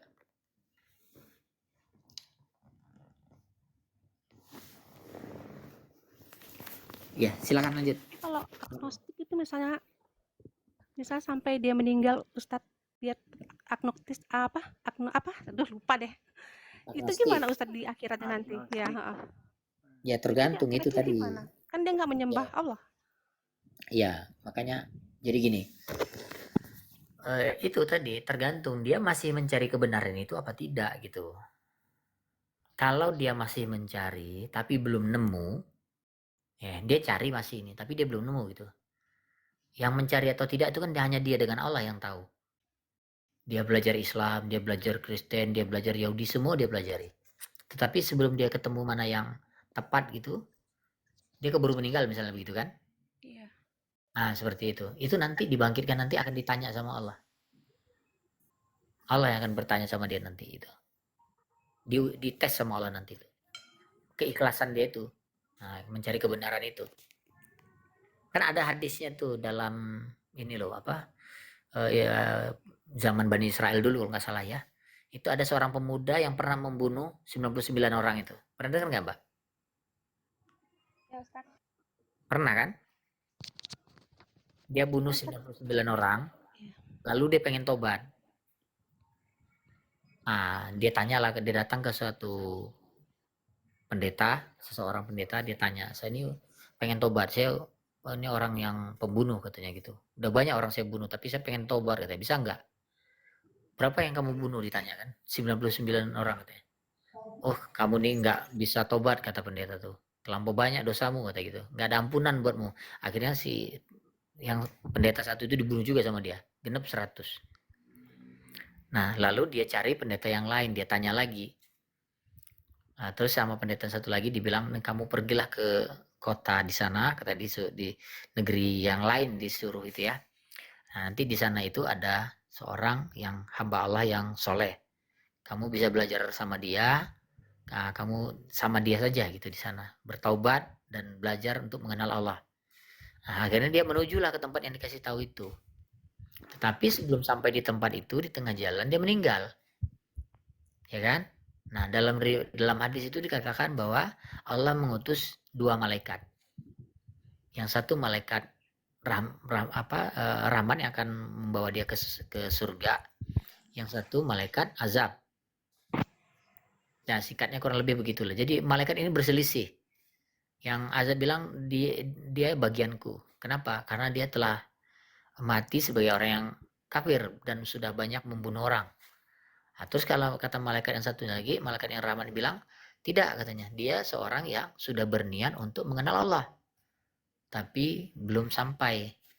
Tapi niatnya sudah dia buktikan gitu. Nah, akhirnya dengar suara dari langit, disuruh ukur itu jaraknya mana yang lebih dekat. Jarak antara dia ke tempat ulama yang tidak dia tuju itu, tempat taubatnya, atau jarak dengan tempat dia yang lama, ke tempat kekafirannya itu, kejahiliannya itu ya, diukur ternyata lebih sejengkal ya ke tempat taubatnya. Karena lebih dekat ke tempat taubatnya, maka dia malaikat rahmat yang bawa dia, selamat dia. Nah, ini menunjukkan hikmahnya apa, bahwa niat itu dihitung oleh Allah Subhanahu wa taala. Allah tidak menyia-nyiakan niat seorang hamba itu. Makanya juga kita kalau ketemu dengan teman-teman yang di ruang-ruang perdebatan ini ya, yang mengaku sebagai agnostik gitu ya, tidak hanya yang kafir misalnya, yang non muslim, yang agnostik juga ya, selama mereka mau belajar tentang kebenaran itu, kita jangan menjudge mereka gitu, jangan kita remehkan, jangan kita lecehkan kehormatan dia gitu. Istilahnya tuh kita tuntun baik-baik gitu supaya mereka mengenal Allah, mengenal Islam seperti itu. Karena bisa jadi kasusnya kayak pemuda yang tadi, walaupun dia sebajingan apapun gitu, tapi di hatinya itu ada niat untuk taubat, untuk mengenal Allah. Nah, dengan sikap kita yang terbuka mau membimbing dia, mudah-mudahan dia kembali ke jalan Allah. Jangan seperti pendeta yang pertama itu. Ketika mendengar, wah banyak kali orang kebunuh, 99 orang, gak ada ampun lagi untuk kau. Nah, itu dia malah kesel, malah dibunuh juga sama dia, pendeta yang pertama itu kan. Bukan malah mengantarkan orang untuk taubat, malah dia menjadi penghalang seseorang untuk mendapat hidayah gitu. Nah, jadi kita berhati-hati gitu. Di ruang-ruang room debat kita juga harus seperti itu. Siapapun yang kita hadapi, walaupun dia non muslim, jangan kita menjadi penghalang hidayah bagi dia gitu, seperti pendeta tadi. Yang dengar, wah ini kafir, ini sudah bejat seperti itu, lalu kita judge gitu, kita hakimi begitu. Nah, artinya bukan malah menuntun bimbing dia, malah kita menjerumuskan dia untuk bertambah sesat, bertambah kafir. Jadi, nah jangan seperti itu ya, Mbak ya. Assalamualaikum warahmatullahi wabarakatuh. Waalaikumsalam warahmatullahi Waalaikumsalam. Mantap, Ustaz. Lanjut, Ustaz. Boleh menambahkan, Ustaz. Ya, tafadhol, silakan teman-teman. Jadi tentang kafir ini tadi. Tentang kafir dan hidayah. Jadi gini, kita tidak perlu menunggu hidayah. Kan gitu. Saya masih belum dapat hidayah. Makanya saya seperti ini. Enggak seperti itu konteksnya. Karena Allah itu sudah memberikan hidayahnya kita sejak lahir. Ya kan? Karena kita terlahir dimanapun, kita dalam keadaan fitrah. Karena pertumbuhan kita tidak pernah menerima hidayah itu. Kita menolak hidayah itu. Padahal hidayah sudah ada sejak kita lahir. Dan kita menolaknya. Apa? Kita merujuk di dalam Al-Quran, di situ ada hudal linnas. Akulah petunjuk bagi manusia. Kata Allah. Juga ada di situ hudalil muttaqin. Akulah petunjuk bagi orang-orang yang bertakwa. Nah, jadi Allah ini Rahman Rahim, tidak pilih kasih. Siapapun aku akan kasih hidayah. Tapi terserah kamu menolak hidayahku, apa kamu terima hidayah itu. Dan Allah berfirman lagi di dalam Al-Quran, orang-orang yang menolak hidayah ini, apa kata Allah? Ya kan? Innalladzina kafaru sawa'un alaihim a'andartahum am lam tundirhum la yu'minun. Sesungguhnya orang-orang kafir, meskipun diberi peringatan ataupun tidak diberi peringatan, meskipun diberi nasihat ataupun tidak diberi nasihat, tetap la yu'minun. Mereka tidak akan beriman. Itu kata Allah. Kenapa? Dilanjutkan lagi. Khotamallahu ala qulubihim wa ala sam'ihim wa ala absarihim gisyawatu wa lahum adzabun adim. Khotamallahu, telah aku kunci, kata Allah, ala qulubihim, hati mereka, wa ala absarihim, penglihatan mereka, kan?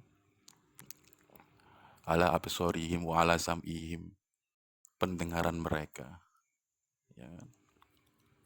Gisyawatu wa lahum adzabun adim, maka siksa yang amat pedih bagi mereka.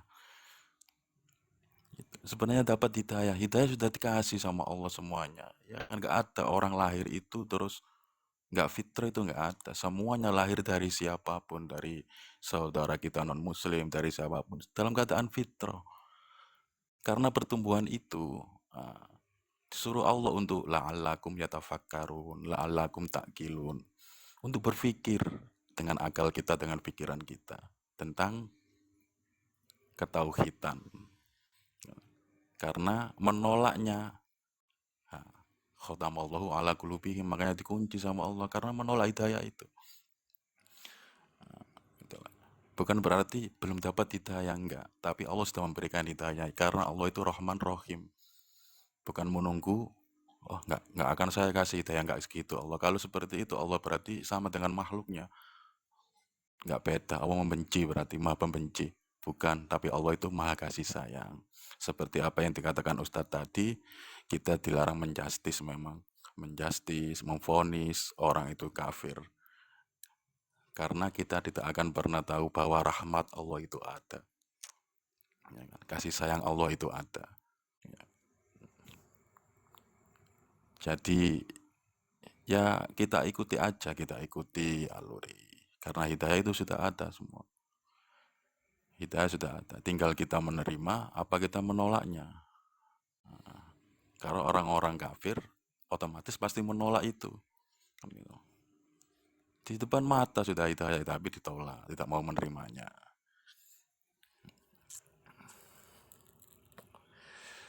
Gitu. Kata cerita Ustadz tadi memang bagus, ya kan? Seorang membunuh, ya kan? Kenapa dia bisa masuk surga? Karena rahmat Allah. Kenapa? Karena ada niatan bertobat. Karena Allah itu, ya kan, innallaha yuhibbut tawwabin wa yuhibbul mutatahhirin. Allah itu mencintai orang-orang yang bertobat dan mensucikan diri. Itu kata Allah. Makanya masih membunuh 99 orang, ingin berniatan tobat, akhirnya di perjalanan meninggal dunia, ya kan? Niat aja, sudah niat untuk bertobat. Nah, inilah tidak membuktikan bahwa firman Allah itu tidak dusta, bahwa Allah tidak akan pernah ingkar dengan firman-Nya. Kata Allah, saya mencintai orang-orang yang bertobat. Dibuktikan sama Allah itu cinta dengan orang bertobat, akhirnya masuk surga. Padahal membunuh, padahal kita tahu membunuh satu orang pun itu, kata ulama 40 tahun tidak diterima ibadahnya. Bayangkan 40 tahun. Selagi tidak mau bertobat. Satu orang. Jadi selebihnya seperti ini. Mohon apabila yang bisa menambahkan. Silakan.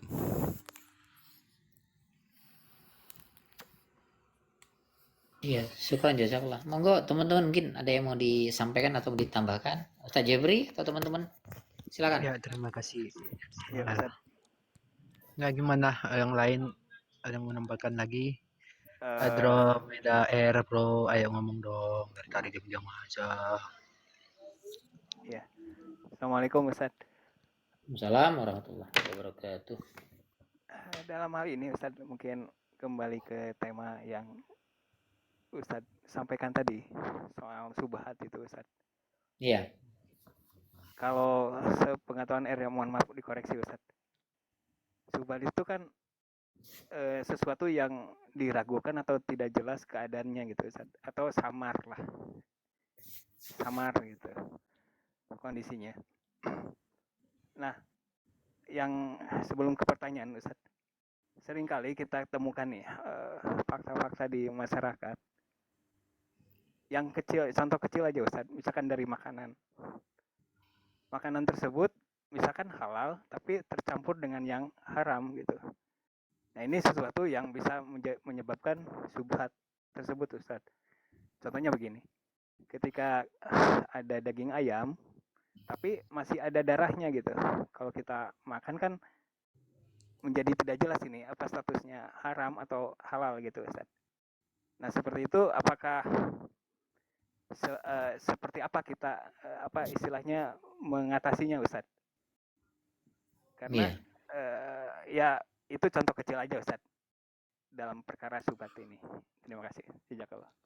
Iya. Jadi penyakit manusia itu, penyakit hati manusia itu kalau dari dikumpulkan seluruhnya itu ada dua.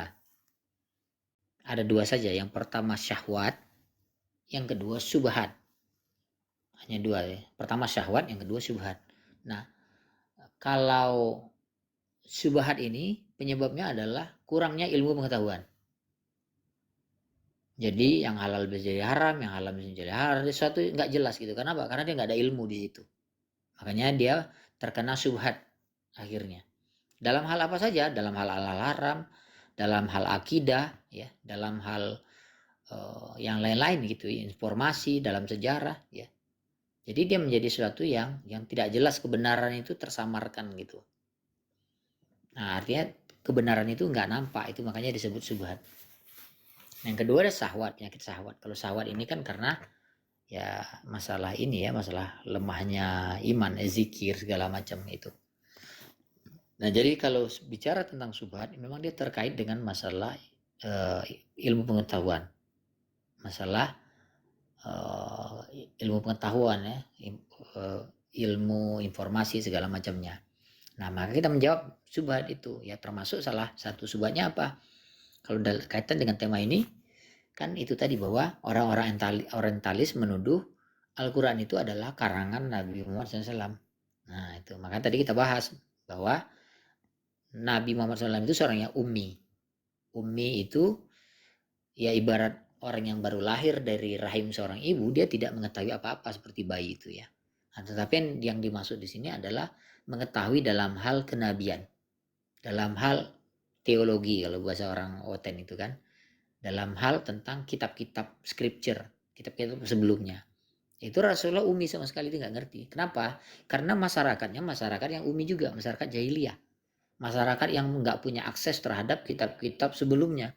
Oh, jadi orang Mekah tuh nggak punya Bible, nggak punya Injil, nggak punya Taurat. Ya, Alul Kitab itu komunitas itu adanya di Madinah dan itu jauh dari Mekah. Nggak seperti sekarang pakai pesawat sejam sampai gitu kan. Kalau dulu kan nggak, harus berhari-hari kan jalan ke sana. Jadi nggak semudah itu. Nah, itu tidak ada di Mekah tuh komunitas Yahudi, Nasrani, Alul Kitab nggak ada di Mekah. Bahkan mereka ketika Rasulullah mengajarkan tentang tauhid bahwa Tuhan itu ahad gitu, mereka heran gitu. Nggak ngerti mereka, kok Tuhan satu kata mereka. Karena setahu mereka Tuhan itu ya banyak gitu, nggak satu gitu. Nah, itu menunjukkan bahwa mereka nggak pernah belajar kitab sebelumnya. Kalau mereka pernah belajar Taurat misalnya, pasti mereka tahu tentang tauhid. Kalau mereka pernah belajar Injil atau Bible misalnya, pasti mereka tahu di dalamnya ada tauhid. Tuh tahu juga dia gitu kan, karena ada juga denom yang percaya bahwa Yesus itu bukan Tuhan, dia manusia gitu. Tapi itu tadi orang-orang Mekah nggak punya akses terhadap scripture, kitab-kitab ahlul kitab tuh nggak punya mereka. Dan tidak ada rabi, pendeta di Mekah tuh nggak ada gitu. Nah terkait dengan kata tadi kan masalah itu tadi ya, subhat ya, itu kalau dengan masalah akidah tadi yang saya sampaikan ya, terkait dengan subhat yang dilemparkan oleh orang-orang orientalis terhadap Nabi Muhammad SAW ya, untuk menyerang Islam gitu. Nah kalau subhat dalam masalah halal haram itu Rasulullah menjelaskan bahwa yang halal itu jelas, yang haram itu jelas. Di tengah-tengah itu ada subhat. Subhat itu ya seperti ini, hewan ternak ya. Seorang yang melepaskan hewan ternaknya, kalau dia makan di dalam yang pagar itu dia aman. Tapi kalau dia makan di rumput yang di tengah-tengah pagar itu, sesungguhnya dia sudah mengorbankan ininya gitu, agamanya itulah. Dia bisa terkena yang haram di situ. Itu namanya subhat.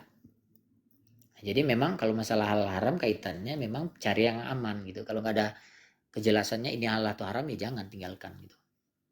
Misalnya makan nih nggak ada label halalnya, ya jangan. Yang di luar negeri misalnya ya, kan biasa rawan kayak gitu, ya nggak usah. Karena ada juga orang muslim ini yang menggampangkan gitu, mentang-mentang di luar negeri, wah ada, oh ini kan bukan babi, ini ayam gitu, boleh aja kita makan. Nggak boleh gitu. Nyembelihnya tuh pakai cara apa, kita harus tahu gitu. Betul Ustaz. Kadang-kadang di kita juga sekarang ini Ustaz yang makanan instan ya, seperti daging-daging yang sudah dikemas gitu. Apa itu sapi, kambing atau ayam yang sudah dikemas gitu Ustaz. Ya kalau Kadang ada ya jadi kalau ragunya itu, mohon maaf Ustaz. Realitanya itu gini Ustaz, mohon maaf. Kadang-kadang kasusnya itu ada label halal, tapi itu labelnya itu jadi ragu juga Ustaz. Meragukan label halalnya juga gitu. Oh gitu. Karena iya kan, karena ada kasus bahwa pengusaha itu untuk melabelkan halal itu kan dengan cara yang tidak halal justru Ustaz, untuk mendapatkan label halal itu. Nah, jadi hal-hal seperti itu di kita ya Ustaz ya, realitanya ini Ustaz, kan itu meragukan, semuanya jadi meragukan gitu. Jadi kita tidak percaya gitu. Enggak gitu. Enggak, kalau masalah ke situ, kalau masalah itu nggak boleh, kita nggak perlu masuk ke ranah itu karena itu bukan wilayah kita. Jadi selama dia memang ada label halalnya dan itu resmi, ya kita boleh, kita nggak perlu ragu gitu. Kalau dia memang nggak ada ya nggak usah, gitu aja. Adapun apakah itu dibuat dengan cara manipulasi atau segala macam, itu kan prasangka kita gitu. Kita selama kita nggak bisa membuktikan ya nggak boleh kita. Dalam Islam itu semudah sebenarnya. Sesuatu yang jelas ya kita boleh gitu. Tetapi sesuatu yang tidak jelas itu yang disebut syubhat. Ya, kalau dia nggak ada label halalnya ya itu syubhat. Tapi kalau dia ada label halalnya itu nggak syubhat lagi gitu. Terlepas apakah itu benar-benar label halal atau tidak kan itu bukan domain kita gitu. Itu hanya urusan yang jual sama Allah. Gitu. Nah kita nggak perlu masuk ke sana, kita sampai ragu-ragu gitu, nggak, kita nggak diperintahkan sampai seperti itu.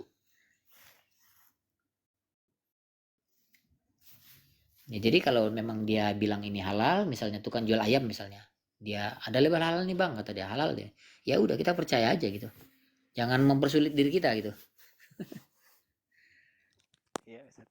Nah kecuali kita tahu nih ya, yang jual itu bukan muslim gitu, tapi dia taruh label halal di situ. Nah, kita boleh tanya gitu, kamu kan bukan muslim kok ada label halal. Nah, mungkin dia jawab, iya tapi yang motong nih muslim, saya cuma jaga aja misalnya gitu. Ah ya itu bisa diterima kalau kayak gitu. Iya. Nah, jadi maksudnya bukan wilayah yang kita bukan wilayah kita tuh nggak perlu kita mempersulit diri kita. Betul sekali. Tapi izin Ustaz Al, jadi gini, ada hal yang menjadi suatu pemikiran juga ya. Terkadang memang saya sepakat apa yang disampaikan Ustaz Al tadi ya. Itu jangan kita persulit ya. Kita serahkan kepercayaan itu kepada MUI lah atau yang BPOM yang menangani tentang hal itu. Namun terkadang juga kita dapatkan di pasaran yang namanya daging impor ini yang mana tentang pemotongannya itu. Dagingnya sih halal lah ya kan. Karena daging itu sudah ditetapkan yang mana yang halal dan mana yang haram. Tetapi terkadang hal-hal yang kita tidak ketahui termasuk pemotongannya itu, ya, apakah dipotong dengan cara hukum Islam apa tidak ya, dan ini terkadang kita tidak ketahui karena sumbernya dari negara yang bukan boleh kata non Islam lah. Nah, hal-hal itu juga menjadi suatu pertanyaan ini selama ini, Ustadz Al, apakah itu bagaimana caranya untuk bisa apakah kita hakul yakin juga tentang hal itu, ya kita jangan mempersulit atau bagaimana, Ustadz? Ya, jadi gini ya.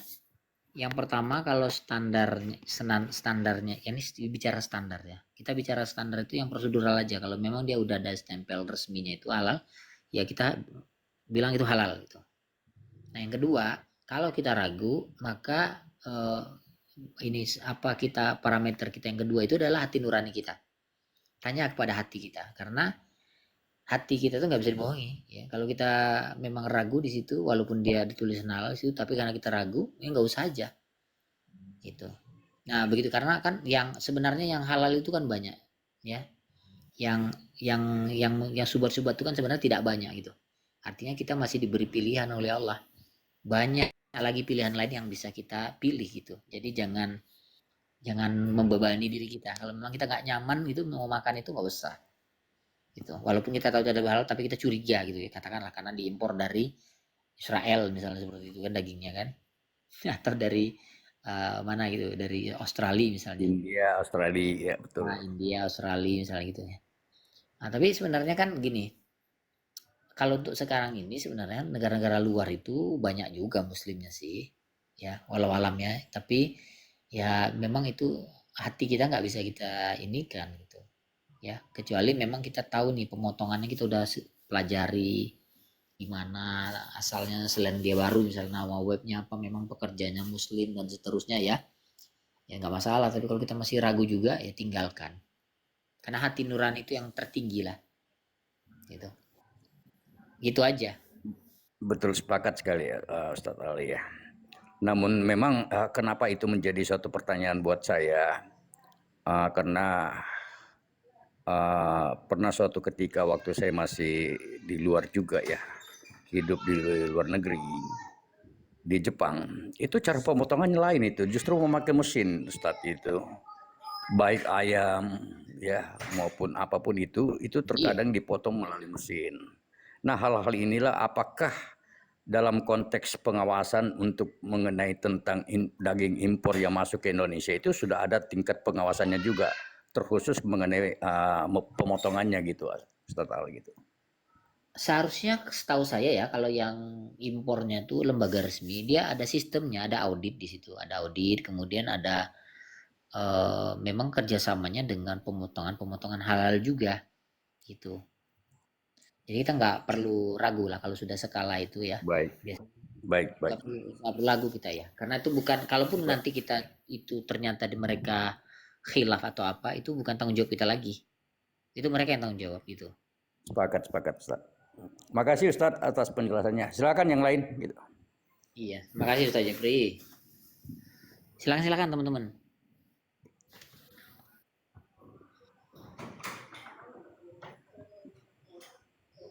Tentang tema yang tadi disampaikan tuh, insya Allah kita paham semua ya, udah pernah soalnya ya. Insya Allah. Ya mungkin dari anak-anak itu. Dan juga mengenai syahwat dan syubhat ini terkadang seiring juga tuh Ustaz Al. Gimana syahwat dengan syubhat ya? Iya. Iya, jadi gini biasanya tuh ya. Nih saya sederhanakan ya. Yang terkena penyakit syubhat itu biasanya orang-orang yang ini istilahnya orang-orang awam. Nah, penyakit orang-orang bodoh, orang-orang awam itu kenanya penyakit syubhat. Kenapa? Karena dia kurang ilmu. Dia nggak punya ilmu pengetahuan di situ. Nah, sedangkan penyakit syahwat itu biasanya menimpa kepada orang-orang yang berilmu. Maka setan menyerang dari syahwatnya. Maka itu kan ada hadis ya, sesungguhnya salah satu kemusnahan Bani Israel itu karena wanita, kan ada tuh. Kan ada hadis-hadisnya tuh. Nah, syahwat salah satunya ya. Kalau kayak kita ini ya memang harus menjaga dari sisi itu. Nah, kalau dari sisi syubhat ini obatnya adalah ilmu pengetahuan. Kalau dari sisi syahwat ya obatnya memang majelis zikir ya, puasa kayak gitu ya. Yang harus beriringan itu Bang Jepri. Baik. Terima kasih penjelasannya Ustadz Al. Dilanjut Ustadz. Lagi nidurin anak dulu nih Ustadz. Lanjut Ustadz, saya monitor. Ya saya kembalikan pada host ya. Mungkin dari saya tutup dulu ya biar bisa santai ya. Baik, mungkin ya teman-teman dari saya tadi sudah disampaikan materinya nih. Materi pertama tentang menjawab syubhat ya. Kita membahas tentang tadi itu menjawab syubhat orientalis yang menuduh bahwa tentang keumian Rasulullah SAW itu, bahwa Al-Quran itu adalah karangan Nabi Muhammad SAW dan beliau seorang yang ummi itu. Mereka tidak percaya gitu ya. Dan tadi kita sudah paparkan bantahan-bantahan justru baik dari sisi sejarah maupun dari penjelasan Allah dalam Al-Quran itu sendiri, menjelaskan bahwa orang-orang di Makkah, orang kafir Quraisy itu, orang Makkah khususnya ya, itu tidak punya akses terhadap ahlul kitab, tidak punya kitab, baik itu Taurat, baik itu Bible, baik itu Injil, yang nggak ada penduduk Mekah itu.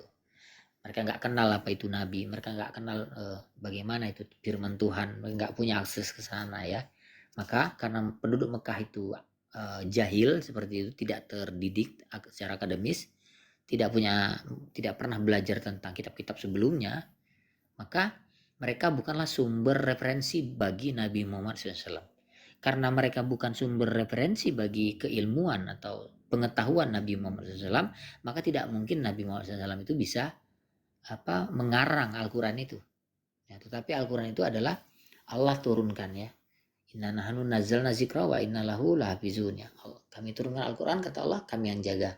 Dan Allah jelaskan bahwa sebelumnya ya, engkau Muhammad ya belum pernah mendengar ya tentang apa yang kami turunkan sebelumnya ya. Misalnya tadi tentang kisah Nabi Nuh ya, kisah Yusuf, kisah Nabi Musa ya, kisah kaum Samud, kaum Ad ya, dan Bani Israel ya.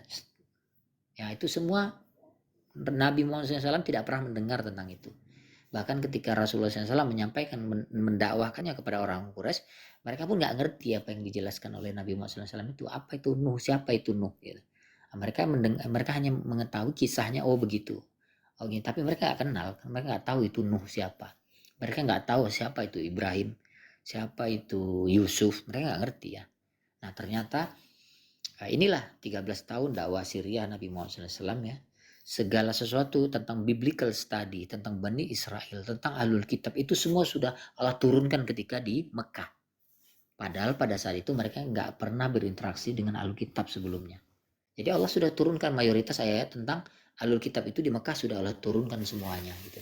Jadi ketika di Madinah lah baru bertemu dengan orang Yahudi, bertemu dengan orang Nasrani ya, langsung berinteraksi.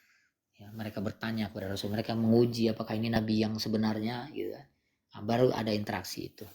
Jadi justru Al-Quran itu sebagai muhaiminan di sana ya. Al-Quran itu ketika Rasulullah SAW di Madinah itu justru dia menjadi penjelas bagi apa yang ditanyakan oleh Ahlul Kitab itu. Ya mereka kan mengetes gitu. Kalau memang dia seorang Nabi, dia pasti tahu cerita tentang Zulkarnain katanya. Dia pasti tahu cerita tentang Seven Sleeper itu ya. Ashabul Kahfi, coba tanya sama dia gitu. Kalau memang Muhammad seorang nabi, tanya sama dia, tes katanya gitu.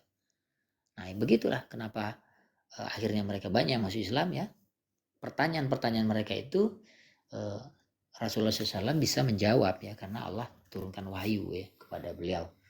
Nah, di sini jelas bahwa Rasulullah SAW itu memang seorang yang ummi ya. Tidak punya akses terhadap, tidak terlalu tetapi apa yang dia ketahui, apa yang dia pahami ya itu murni daripada firman-firman Allah, wahyu yang Allah turunkan kepadanya. Dan ini membantah ya tadi subhat-subhat yang dibuat oleh para orientalis, ya orang-orang kafir ya maupun ya di ruang-ruang debat ini para oten itu yang suka menyebarkan subhat bahwa Al-Quran itu menjiplak dari apokrif katanya, ya Bible dan seterusnya, itu tidak terbukti ternyata. Nah, nanti minggu depan insya Allah bisa kita lanjutkan di lanjutan dari pembahasan ini juga ya, kita bisa penetrasi lebih jauh lagi. Mungkin dari Ana, mohon maaf kalau ada yang salah dan khilaf ya, yang benar datang daripada Allah. Assalamualaikum warahmatullahi wabarakatuh.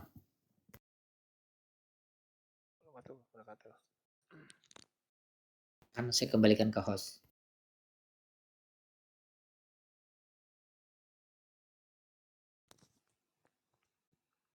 Hostnya lagi ke warung dulu, Ustadz. Ya, padahal hantu aja. Hostnya lagi warung. Ustadz, mungkin seperti biasa untuk majelis ini ditutup dengan doa majelis, Ustadz. Dipersilakan. Oke, baik. Alhamdulillah ya. Jazakumullah khairan ya. Majelis insyaallah udah di penghujung ya, kita akan tutup dengan doa kafaratul majelis dan kita berdoa kepada Allah ya. A'udzubillahi minasyaitonirrajim. Bismillahirrahmanirrahim. Qulillahumma malikal mulki tutil mulka man tasha wa tanzilul mulka man tasha wa tu'izzu man tasha wa tudzillu man tasha biyadikal khair innaka ala kulli syai'in qadir. Tulijul laila fin nahari wa tulijun nahara fil lail wa tukhrijul hayya minal mayyit wa tukhrijul mayyita minal hayy wa tarzuqu man tasha'u bighairi hisab. Allahumma innaka ta'lamu anna hadhil quluba qad tamat samalaha mahabbati wal taqut ala ta'atik wa tahadats ala da'atik wa ta'anusrati ala syariatik fawasik Allahumma rabitataha wa adimudaha wahdiha subulaha wamla'ha binurikal ladzi la yakhbu wasrah suduraha bifaidil imani bik wa jamilit tawakkuli alai wa hiya bima'rifatik wa amin ala syahadati fi sabilik innaka ni'mal maula wa ni'man nasir. Allahumma amin. Wa sallallahu ala sayyidina Muhammadin wa ala alihi washabbihi ajmain. Subhana rabbika rabbil izzati amma yasifun, wassalamu ala mursalin walhamdulillahi rabbil alamin. Subhanakallahumma wa bihamdik asyhadu an la ilaha illa anta astaghfiruka wa atubu ilaik. Assalamualaikum warahmatullahi wabarakatuh. Waalaikumsalam warahmatullahi wabarakatuh.